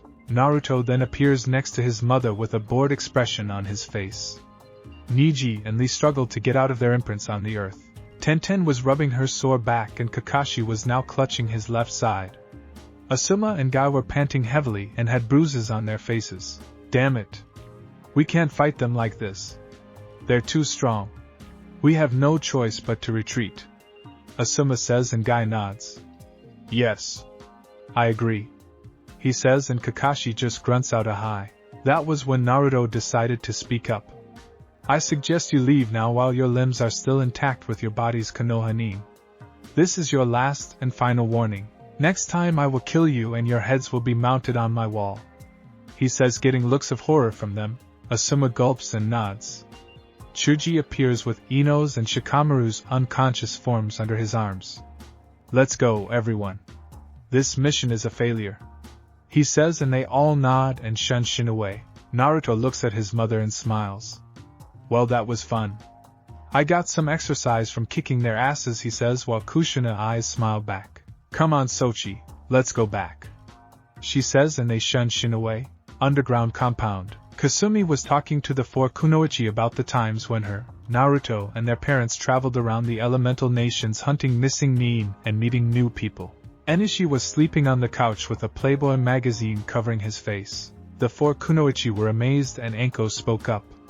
"So Kasumi, when did you get your first kill?" she asks, and Kasumi thinks about it. "I was 8 when I got my first kill. I killed a Chunin from Takigakure," she says, and their eyes widen. "How did you take it?" "I'm killing another person at that age?" Kurenai asked, and the redhead sighs. "I lost my lunch and cried for a while." Tusan said, "When I reacted that way it meant I felt remorse for killing another person and didn't enjoy it." "Let me ask this. Why would you 3 leave your village for Naruto?" she asks. Yugao, Kurenai, and Anko look at her and think for a while. That's when Anko spoke up. "To be honest with you, Kasumi, it's because Konoha has fallen from grace the day Yondaime died. It's become dirty and rotten, and worse, the Hokage is not as powerful as we all thought. The civilians and elders have taken most of the Kage's power over the village and are now deciding the fates of our comrades. They don't care about us. They only care about themselves and power, and I will not stay in a place that won't give a damn about my life. I say hell to Konoha. I'd rather be a missing nin," Anko answers. Kurenai and Yugao nod at her response while Hana sighs. "I wish I can join you, but then I'd be a disgrace to my clan. I don't know what to do," Hana says. That was when Naruto walked in with his gear off, as did Kushina. She sees Enishi snoring on the couch with a magazine on his face. She looks at it, and her eyes twitch. She then walks over to the silver-haired man and removes the magazine from his face. She then leans over and kisses him on the lips. Enishi opens his eyes slightly and wraps an arm around her back and deepens it. The four kunoichi look away. Kasumi covers her face with a pillow and Naruto rolls his eyes and looks the other way. After kissing for 10 minutes, they stop and Kushina pushes herself off her husband, while he smirks when he gets a look of her cleavage. "Hey Shina-chan," he says. She just smiles and grabs his hand, pulling him off the couch and heading out the door with his hand in hers. "Oh, where are we going?" he asks, and she looks back at him with a seductive look on her face. "To make me happy," she says as they exit the room. Kurenai's, Anko's, Yugago's and Hana's eyes widen but still have their heads turned. Kasumi was mumbling words into her pillow and Naruto's brow twitched. "Okay, I did not need to know that," he mumbles. Enishi has a shocked look on his face, but then a huge grin appears on his face, and he then picks her up bridal style, getting an eat from her. "I'm gonna make us both happy," he says with a red grin on his face, and he shuns him and his wife to their private room. Lemon scene. 10 minutes later, Enishi and Kushina were in the bed with only their underwear on, making out with their clothes all over the floor. Kushina was on top of Enishi's masculine form, straddling his waist and tongue wrestling with her lover. Her arms were wrapped around his neck, and he had his hands wrapped around her waist. Enishi felt his friend poke Kushina in her well-toned stomach, and he pulled her even closer. She then stops and removes her lips from his, and she feels his member poke her torso. She looks down at the tent in his boxers and a smirk appears on her face. Someone is getting happy, she says, and he smirks back and presses his forehead against hers. Why don't you be a good girl and make me even happier? He says as he trials his hand up and down her bare back, making her shiver in excitement. Oh, I'll make you happy, alright, she says, and starts to move down and kisses his chest and abs, which had a few scars from the battles he's been in. Enishi watches as she stops to his waist and then places her hand on the slit of his boxers and opens it slowly. His member pops out and a huge grin appears on her face. She then moves down towards the head with her mouth opened and tongue out, and she takes half of it in. Enishi moves his head back. Oh Kami, he says as he felt Kushina's breath, saliva, and tongue give him a sensational feeling. Kushina was bobbing her head up and down while making ping noises. Enishi's breathing became faster as Kushina kept doing this. She then stops and lets her tongue move around his to increase the sensation he was getting. Oh Kami, I'm almost there, he mumbles. This kept on for a while until Enishi let out a grunt and released it into Kushina's mouth. Kushina swallows his seed and licks the remains off his member and pulls herself off. Enishi's eyes become slanted and he sits up, and Kushina's eyes widen at the lustful grin on his face. They then switch places and he pulls down Kushina's panties. He then rubs her, getting it from the woman, then sticks his fingers inside her clit, making her gasp in pleasure. She becomes wet and she starts to get hot. He then positions his near her wet and then plunges it inside of her. Kushina's eyes widen and she bites her lower lip to stop from screaming. Enishi starts to thrust into her repeatedly, and her eyes start to roll back into her head. He keeps this up until he stops and then forces his entire member into her. Tears fell from Kushina's face and a sob escaped from her mouth. Enishi lets out a grunt as he increases the pace. Enishi-kun, I am coming. I'm coming! She cries out, and Enishi moves his pace even faster. Come on Kushina, you're almost close, he says, and that was when they were released. Enishi/Kushina. They both cry out. They were both panting and sweating hard, and they looked into each other's eyes. Inside of a cave were 9 shadowed figures, and each of them were wearing black cloaks with red clouds on them. They were standing in a circular pattern until the one with the ripple-like eyes spoke up. Zetsu, where are you able to find out anything about the Kyubi Jinchuriki? He asked, and the half-man half-plant shook his head. No, Leader-sama, the location of the Kyubi vessel is still unknown. We have searched every part of the nations for his location, but it seems it was all for naught. After his banishment from Konoha, he just disappeared. Zetsu explained while the man's eyes narrowed. So he just disappears without a trace? It's possible he's hiding knowing that we are after his bijou, Kisame says while Itachi remains quiet. This will take our plans back a little, yeah? Deidara says, and the hunchback next to him scoffs. You think? Without the Kyubi our plan will not succeed, and I hate to wait, the hunchback says. A figure with green eyes spoke up afterwards. Sasori, stop your complaining. If Kisame and Itachi had gotten the vessel back, then we wouldn't be in this situation, he said while Itachi and Kisame glared at him. Shut up, heart stealer. We would have gotten the brat if Jiraiya hadn't showed up. We were no match for him since he is the strongest of the Sannin, and would have killed us even if more of us showed up. The Sharkman growled. So you heirs just ran away like a bunch of pussies? Pathetic. If it were me, I'd sacrifice that old shit to Jashin-sama. A man with purple-red eyes said. Watch your mouth, Haiden, before I shave you with Samahata. Kisame threatened, and Haiden was about to retort until pain flared his chakra. Enough. Despite the setback, we'll still continue with our plans. Deidara, Sasori, you are to head to Suna to capture the Ichibi container. The rest of you have your bijou to capture also.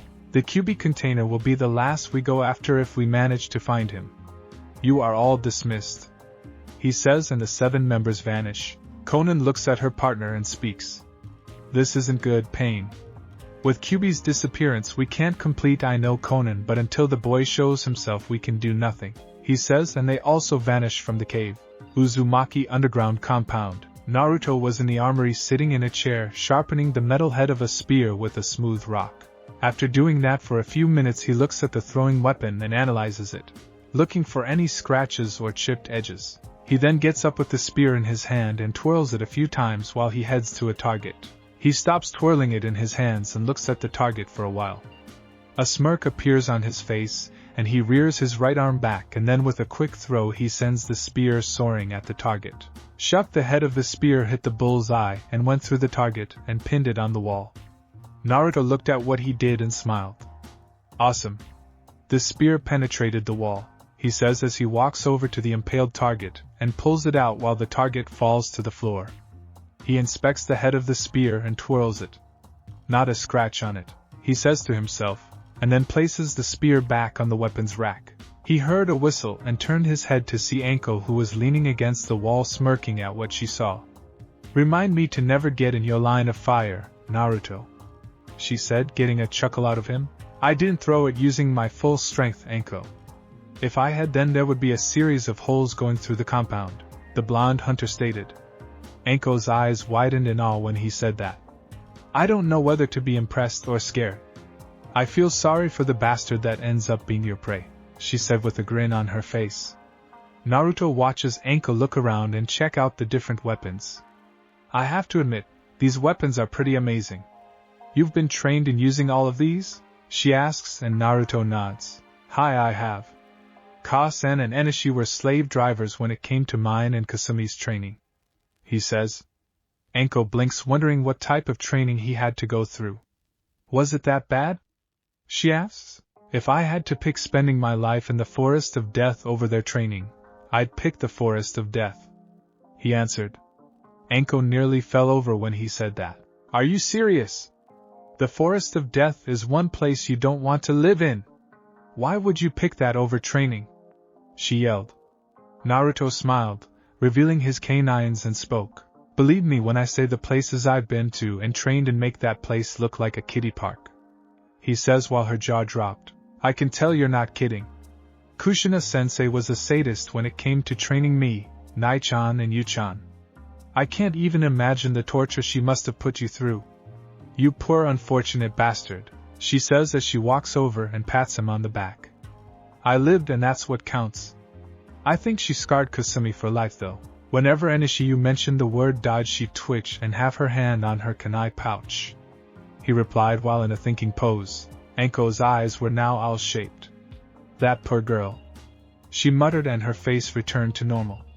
Anyway, I wanted to know something about Naruto, Anko said while she followed Naruto out of the armory and through the lit tunnels. What is it? He asks. Those raptors, do they come from a summoning contract? She asked for a nod from Naruto. Yes, they are, but they're a part of an old contract that has been around since the age of the Rikudo Sennin. It consists of ancient creatures who were a part of the evolutionary chain. Back in their time they were considered the ultimate predators.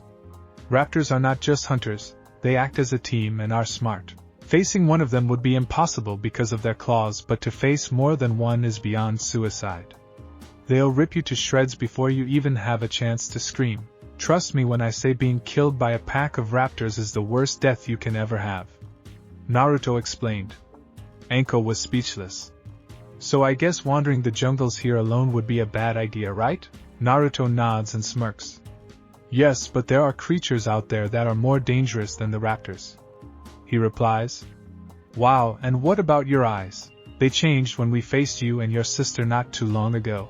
Naruto closes his eyes and opens them again, revealing a pair of yellow-orange slitted eyes with a red tint around the pupil. I gained this when I passed the tests of my mother's clan and from the bosses of the summoning contract our clan has, he answered, and deactivated them. While they were walking through the underground compound, Anko was rubbing her left shoulder and Naruto noticed. So that snake left his mark on her too, eh? I can get rid of it since it's weaker than Sasuke's version. I'll ask her later if she wants it removed. He thought and spoke up. Your neck is bothering you? He asks and she nods. Yeah. That stupid snake's hickey is bugging me. I swear when I see that bastard I'm gonna mount his head on my wall. Right after I skin him alive and castrate him. She muttered while Naruto smirks. It seems that I'm not the only one who wants to hunt that snake. He is on my top list along with the Uchiha brat and Akatsuki. Naruto replies while Anko looks back at him. Do you actually think you can beat Orochimaru? The guy's a Sannin for crying out loud and managed to kill the Sandame and Yandame Kazekage. She states while Naruto scoffs. Only by mere luck. Orochimaru beat the old monkey because he was old. If he was 10 years younger then Orochimaru would have had his hands on him. The Yandame Kazekage was an arrogant and stupid fool for trusting Orochimaru and paid for it with his life. While Orochimaru is strong, he acts like a snake. He waits for his prey to let its guard down and strikes without warning. Plus, from the way he fights, his style is based more on ambushing the opponent than doing a frontal assault. He started while the snake mistress gawked. Still, do you honestly think you can beat a guy like Orochi-theme? She asks with a skeptic look on her face. Considering the fact that he's arrogant and doesn't have the guts to face someone stronger than him, yes, I can beat him. He says and smiles a predatory smile. Besides, I'm pretty sure you'd like to see his head mounted on a wall and displayed as a trophy. He said while a smirk appeared on her face. That smile suits you, Gaki. You sure I'm not rubbing off on you? She asks in a teasing manner while he snorts. Please. More like my roommate rubbed off on me. He muttered and he swore that Benheim was grinning like crazy while wagging her tails in his mindscape. Anko blinks a couple of times and shrugs. Whatever. So what else do you have to do around here besides train and hunt? She asks. Aside from that and traveling around the countries and gaining bounties, nothing. I've been to almost everywhere in the elemental nations, so there's not much to do except visit some friends I made and take job offers from daimyos and company owners. Heck, they even offered me their daughter's hands in marriage as payment, and I kindly declined, but let's just say daughters woke up happy the next day. He said, wiggling his eyebrows, and Anko gawked. You mean to tell me that you, damn Gaki, you must have balls of steel to screw their daughters behind their backs? She said with a cheeky grin on her face. Naruto looks at her but then smirks. I didn't. They offered themselves as payment with their fathers agreeing to it. He said, causing her to face a fault, but got up with a blush on her face. What? Anko's voice echoed through the labyrinth. Kasumi was helping Yugao using physical therapy by helping her stretch, and Kurenai was doing the same with Hana until they heard the yell and the red-eyed beauty sighed. Why can't she ever be silent for once? Kurenai mumbled while Kasumi giggled. That's nothing. You should see Naruto and I and Tusan go at it. Their voices could wake the dead and kill them again. She said. Yugao smiled and Hana giggled. The Inuzuka heiress noticed the red tattoo with a yellow outline on her shoulder and spoke up. Hey Kasumi, is that a tattoo on your shoulder? She asks for the other's attention. Kasumi blinks and looks at her shoulder. Yeah, but it's more like a tribal marking than a tattoo. She said. Can we see it? Yugao asks and the girl nods. Kasumi then turns around and grabs the back of her shirt and lifts it, revealing 3 red marks which end diagonally at the end of the right side of her torso. They also noticed some faded scars on her back and torso area. Hana's eyes widened as she looked at the tattoo. Does this represent your rite of passage, Kasumi? She asks. The redhead turns her head and nods while pulling her shirt down. Yes, it does. It's a symbol in the Uzumaki clan that states that I am an adult in the eyes of my clan. Naruto and I has one also, but his is a different color. She explained. We gained this by passing the clan test. It's not easy and doing it can cost you your life. Most of our clansmen died trying to pass this test. She explained, getting wide eyes from them. And those faded scars. Are they proof of your test? Kurenai asked for a nod from the girl. Yes, most of them are from the test, but the rest are from hunting. She said. No kidding? Said a masculine voice behind Kurenai. The Genjutsu mistress jumped back and turned around only to see Naruto with Anko standing beside the blonde hunter. Please don't do that, she said, getting a raised eyebrow from the blonde hunter. Don't do what? He asked, making her brow twitch. appearing and disappearing out of nowhere. It's creepy, she mumbled while he smiled. I know. I just like messing with you. He started making her huff up and folded her arms against her chest while the other three giggled until Kasumi spoke up. Hey Nisan, show them your tattoo. Kasumi said with a grin on her face, making Naruto's eyes twitch. No.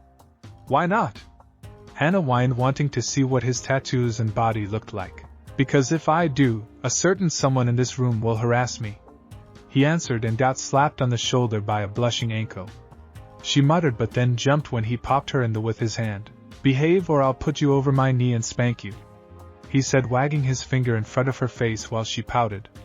Fine, I'll behave, Mine, she said, turned away. Kurenai was googly-eyed when he saw how he was taming Anko.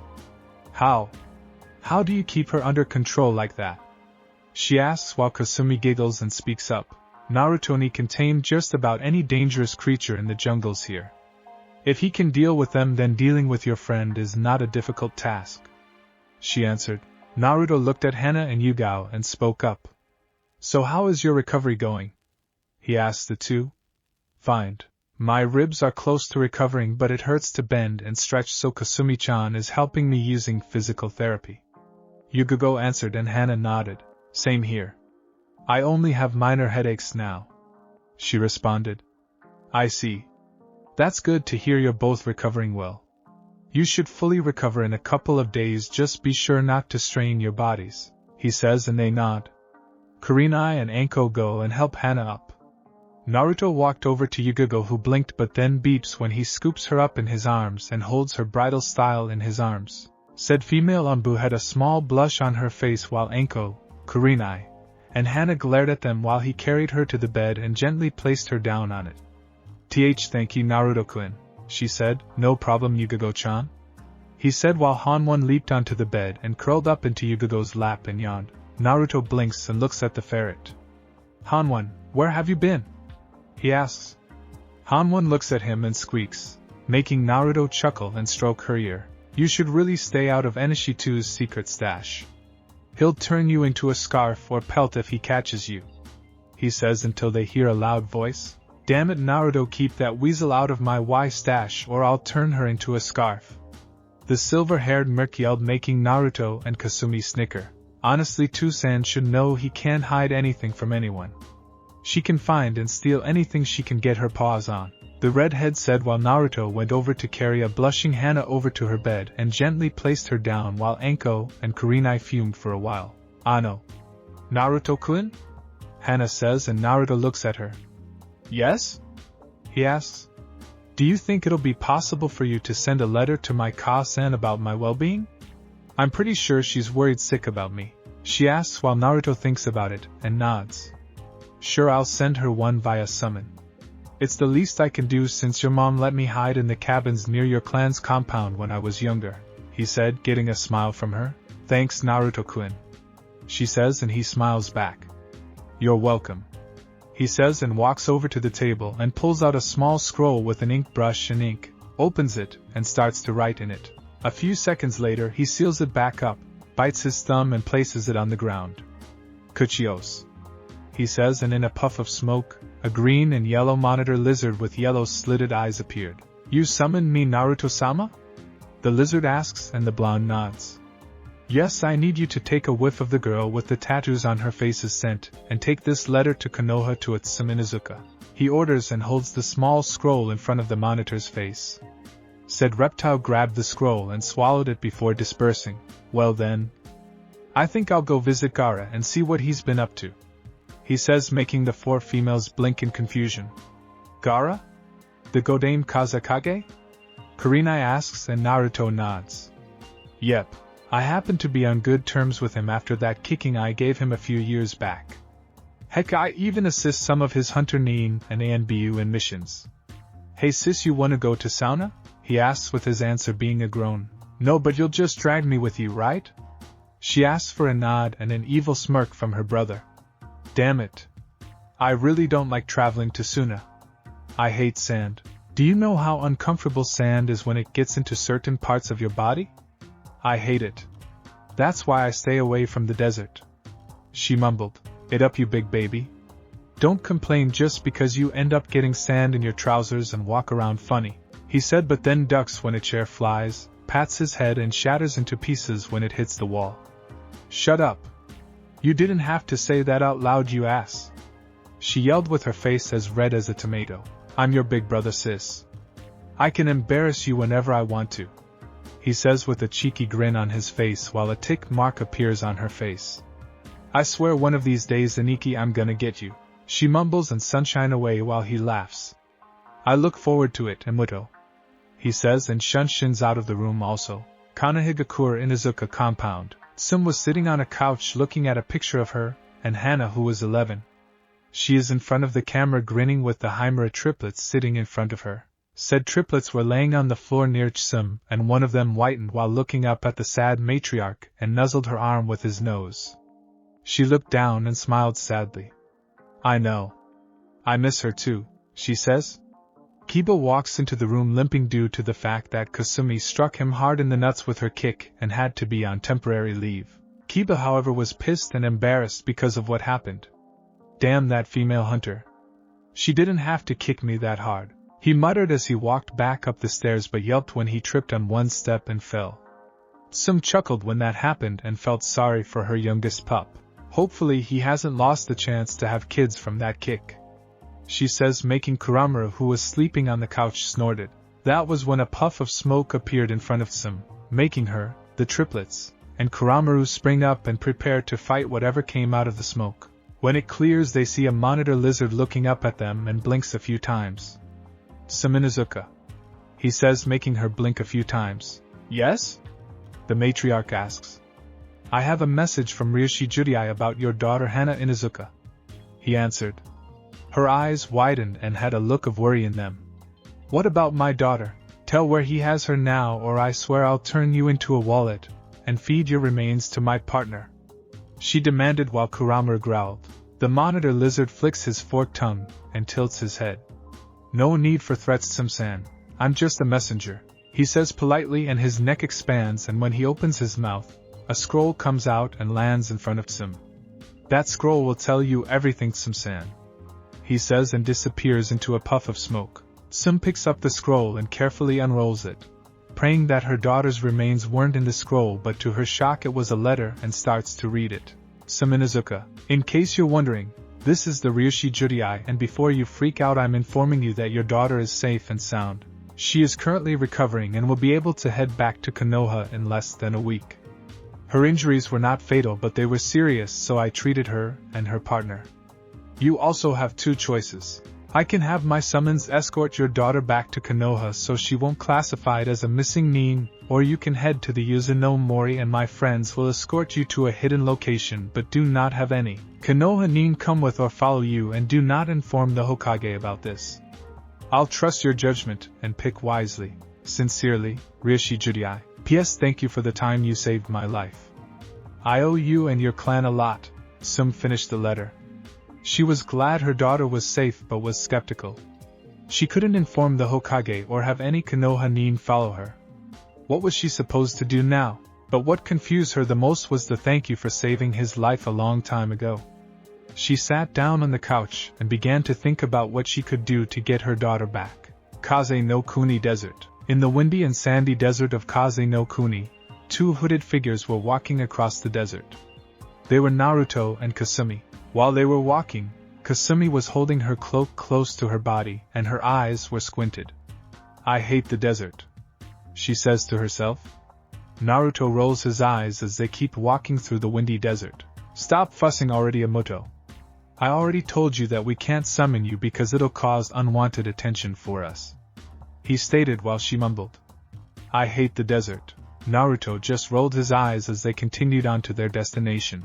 Front gates of Sunagakure. At the front gates of Sunagakure, two Chunin Suna were leaning against the wall looking up at the sky with bored expressions on their faces. This is so boring. Why did Kazekage-sama put us on gate duty? The one on the left asks while the one on the right side shrugs. Who knows and cares? It's better than having to patrol around the borders. I heard there was gonna be a major sandstorm coming soon, he said. Oh yeah, that's right. Per bastards are gonna be caught in it. Now I'm glad I'm not doing border patrol in KG, he said, getting a nod from the other Chunin. Too true, Sito, though I'm worried about my sister being on border patrol, Kaiji says, causing Sito to chuckle. KG, Kion can handle herself. She is a Jounin and one of the best wind users in our village aside from Temari-sama, he stated. I know, but I can't help it, he mumbled, making Sito chuckle. He was about to say something until he heard a cough which got their attention. They looked in front of them, and suddenly gawked. It was Ryoshi Judai, Hunter God, and his partner Akamashin, Red Devil. Hey you two, how's it going? Naruto asks until they regain their composure. Ryoshi-sama, Mashin-sama, how's it going? Keiji asks only to be bopped in the head by Sito. Baka, don't say something so casually to them. Do you want to end up like that missing Nin Taro? He yelled at his partner who paled. Naruto saw this and laughed. Hey now, no need for formalities. My partner and I just came here to meet with the Kazekage if he's not too busy. He started getting a nod from Keiji. I see, well, the Kazekage is in a meeting right now with the council, but you can enter the village if you want. Keiji says. Alright, we'll do that, and don't worry, we won't cause any problems. Just be sure you don't become a missing Nin in the future, he said in a mock serious tone. Keiji paled and started to sweat bullets while Kasumi sighs and hits him lightly in the ribs. Stop scaring the gate guards. It's bad enough most of the boys my age are afraid of you in this village, she stated, getting a shrug from her older sibling. Whatever. Let's go find Temari-chan and her gender-challenged brother, he says, causing Kasumi to snicker as they passed the gate and entered the village. Meanwhile, two figures wearing straw hats and black cloaks with red clouds on them were walking through the desert heading towards Suna. They were Deidara and Sasori. Heh, it's been a while since you visited your former home, yeah? Deidara asks Sasori, who grunts. It has indeed. It's a shame my old home has gotten so weak after the wars. To think it has become the weakest of the 5 major countries. He mutters. From what I heard, Suna has regained more of its military force back when the Wind Daimyo gave them more funds and higher-ranking missions since they cut off the alliance with Konoha, yeah, he explained. Sasori looked back at him and back at the sandy desert. Interesting. The so-called strongest village in the elementals is not so strong after all since they banished the Kyubi Jinchuriki. Deidara snickers and nods. Yeah. From what I heard, the kid was a major influence in several countries. The leaders weren't very happy with that, and cut off trades and alliances with them. Heh, Anokiaji must have had a field day when he heard about that, he says with a grin on his face. Sasori rolled his eyes at his partner. Deidara. What is it? The blonde bomber asks. Have you heard the rumors about a merc who goes by the name Ryoshi Judai? He asks, making Deidara stop in his tracks and look at Sasori. Yeah, I have, but I thought he was just a myth. Rumor has it that he's never lost a bounty or failed a mission he was given. He also leaves behind the mangled bodies of his victims at the country borders with their heads gone. The way people talk about him, they make him sound like he's the Shinigami born of flesh and blood. Yeah, he answered. Correct. I heard that he has a flea on sight order in the bingo book by IWA, Kusa, and name. It is said that his skills rival that of Hanzo the Salamander, who was able to defeat the 3 Sannin. Deidara almost fell when Sasori said that. Stronger than Hanzo? No way. The only one who could match Hanzo and live would have been either the late Shiroi no Kiba or the Sandaime Hokage. I wonder why Leader Sama hasn't tried to recruit him. Deidara asks. Simple, you baka. If the man has a flea on sight order and is considered to be more dangerous than the Kiroi Senka, would you approach him? Plus, after completing his missions he vanishes. No one knows where they live. They say he's a ghost who comes and goes without leaving a trace of himself behind. He stated. Wow. I heard he keeps his victims' heads as a trophy. Hopefully we won't be facing him in the future. I sure as hell don't want my head on his mantle. He said. I'll gladly do it for you if you don't hurry up. We have a tanuki to catch and you hate to wait. The blonde IWA Nin said mockingly, only to duck to evade a mechanical scorpion-like tail. You're pushing your luck, brat. He snarled as they continued on to their destination. Naruto and Kasumi were in a dango shop eating some dango and soup when Naruto paused for a moment. Kasumi saw this and spoke up. "What is an Iki?" she asked. "I don't know, but I have a feeling something is gonna happen soon, and it's not a good thing," he said. Kasumi frowned and nodded. She knew whenever Naruto paused to do something and had a bad feeling it was something serious. "I see," was all she said, and they continued to eat, knowing that a storm was gonna hit Suna, and it's not a thunderstorm.